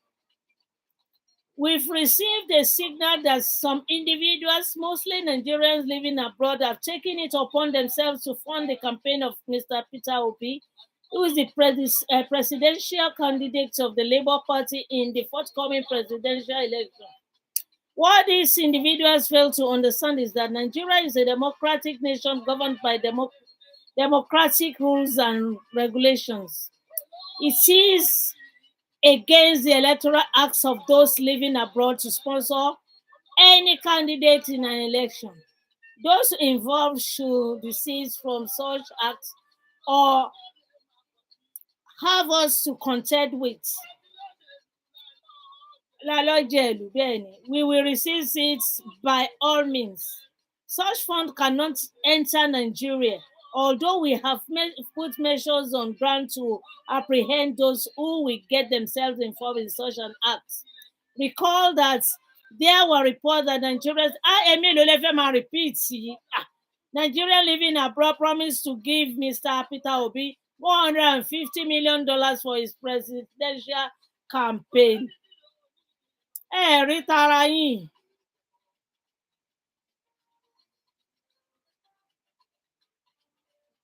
Okay, Odua's separatist group writes Sultan of Sokoto warns against Fulani invasion of Yoruba land. Yes. The Sultan of Sokoto and Fulani leaders, His Eminence Alhaji Abubakar, the states of the nation, we write this letter to you considering your importance as the head of the Fulani people in Nigeria. You are also the head of Fulani Muslims in Nigeria. It is our hope that you will be able to share the thoughts expressed here with the 7 million Fulani people in Nigeria through your traditional means of communication. With this letter, giving the flourishing opportunity for a dialogue on the future of Nigeria, which has eluded the various ethnic groups in Nigeria and which may not end itself too soon. Given the drop beats of armed violence and extreme perpetrated largely by your people and the fleeting prospects of a national dialogue, we hope this letter will not be the last opportunity to constructively engage you and the Fulani nation. We, on behalf of Akparapo Odua Koya, Aokoya, a coalition of several Shekiri, Edo, and Yoruba groups, write with our deepest feelings about the Nigerian state, and that appears to be the pitfalls that lay ahead, most of which are oiled and orchestrated by your own people, the Fulani.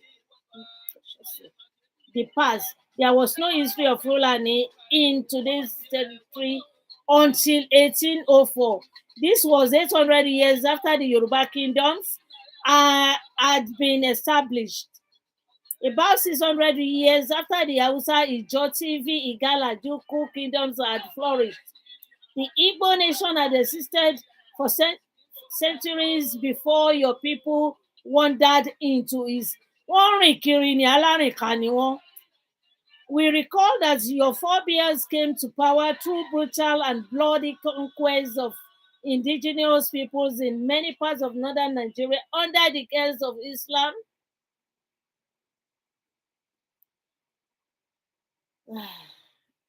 Are taking firm roots in Yoruba land, Kano and Borno empires as early as the 19th century. Since your sojourn in Nigeria, you have been very lucky.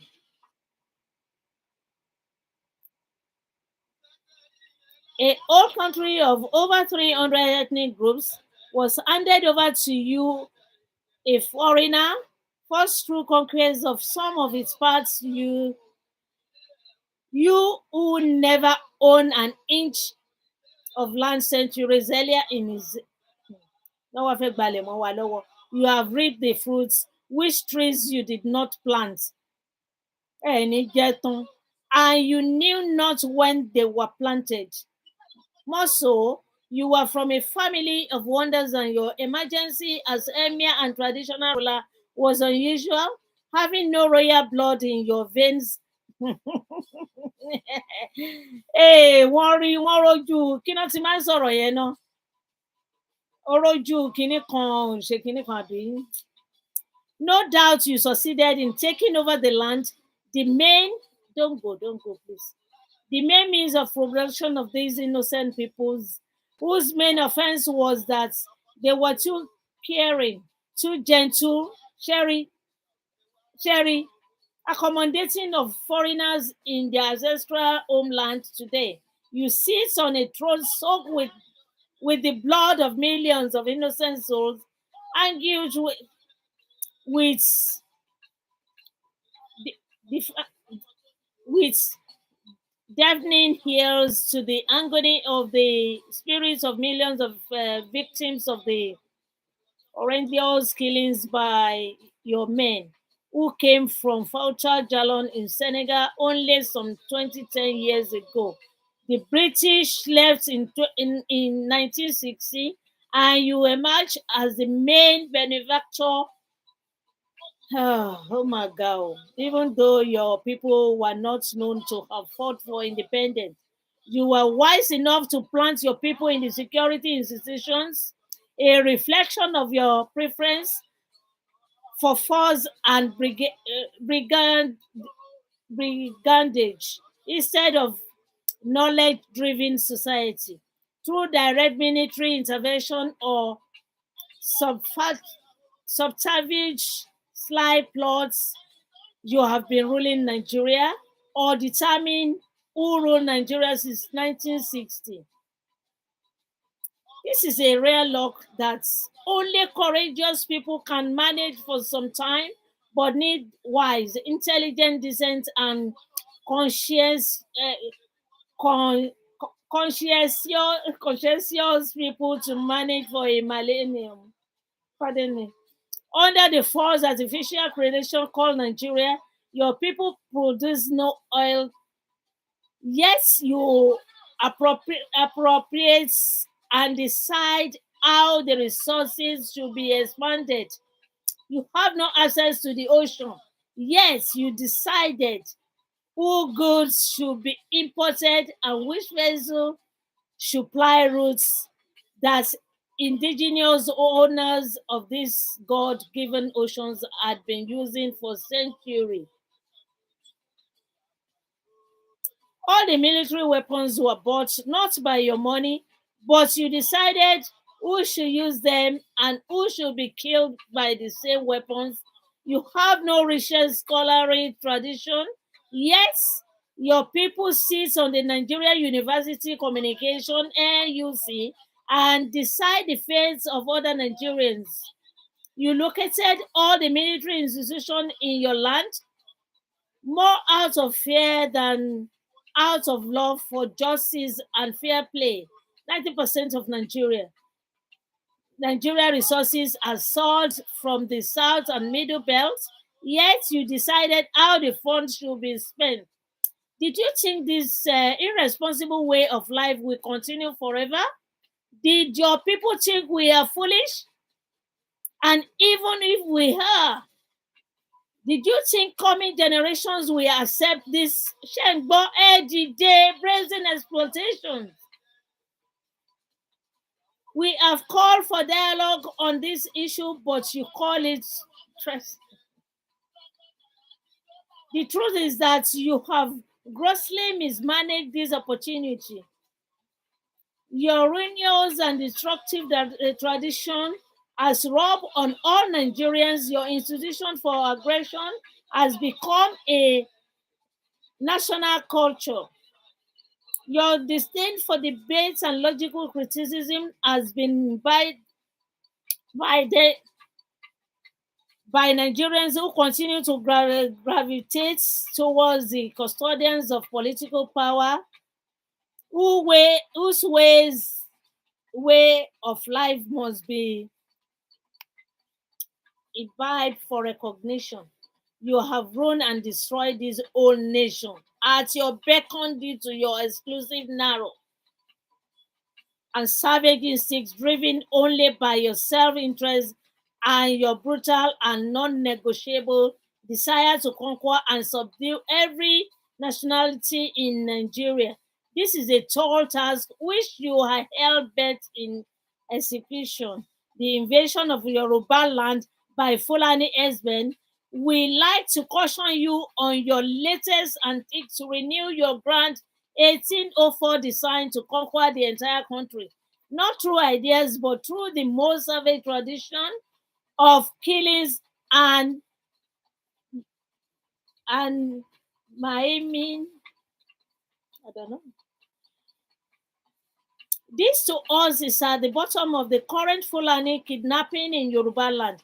We wish to inform you that we are aware of your grand plan to renew a project done halfway and put on mute mode since the defeat of your forces in 1840 by the Yoruba army. We are worried that you and your Fulani people have been suspiciously silent on the kidnapping of Yoruba people and the killing of your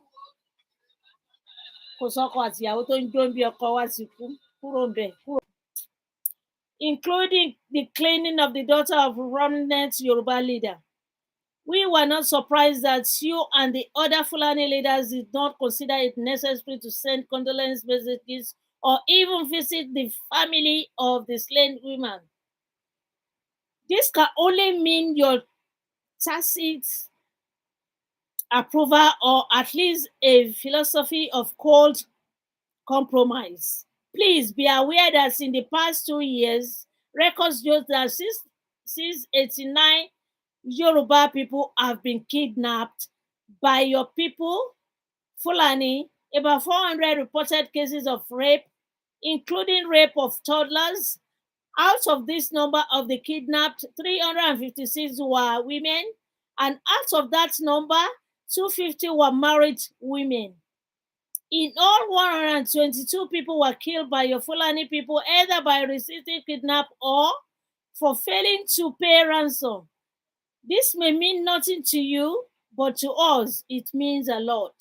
We urge you to imagine a group of armed Yoruba cocoa farmers storming forests in Kano, Katsina, and Sokoto, kidnapping Fulani people, raping their young girls, and even killing the daughter of an emir or a prominent Fulani leader.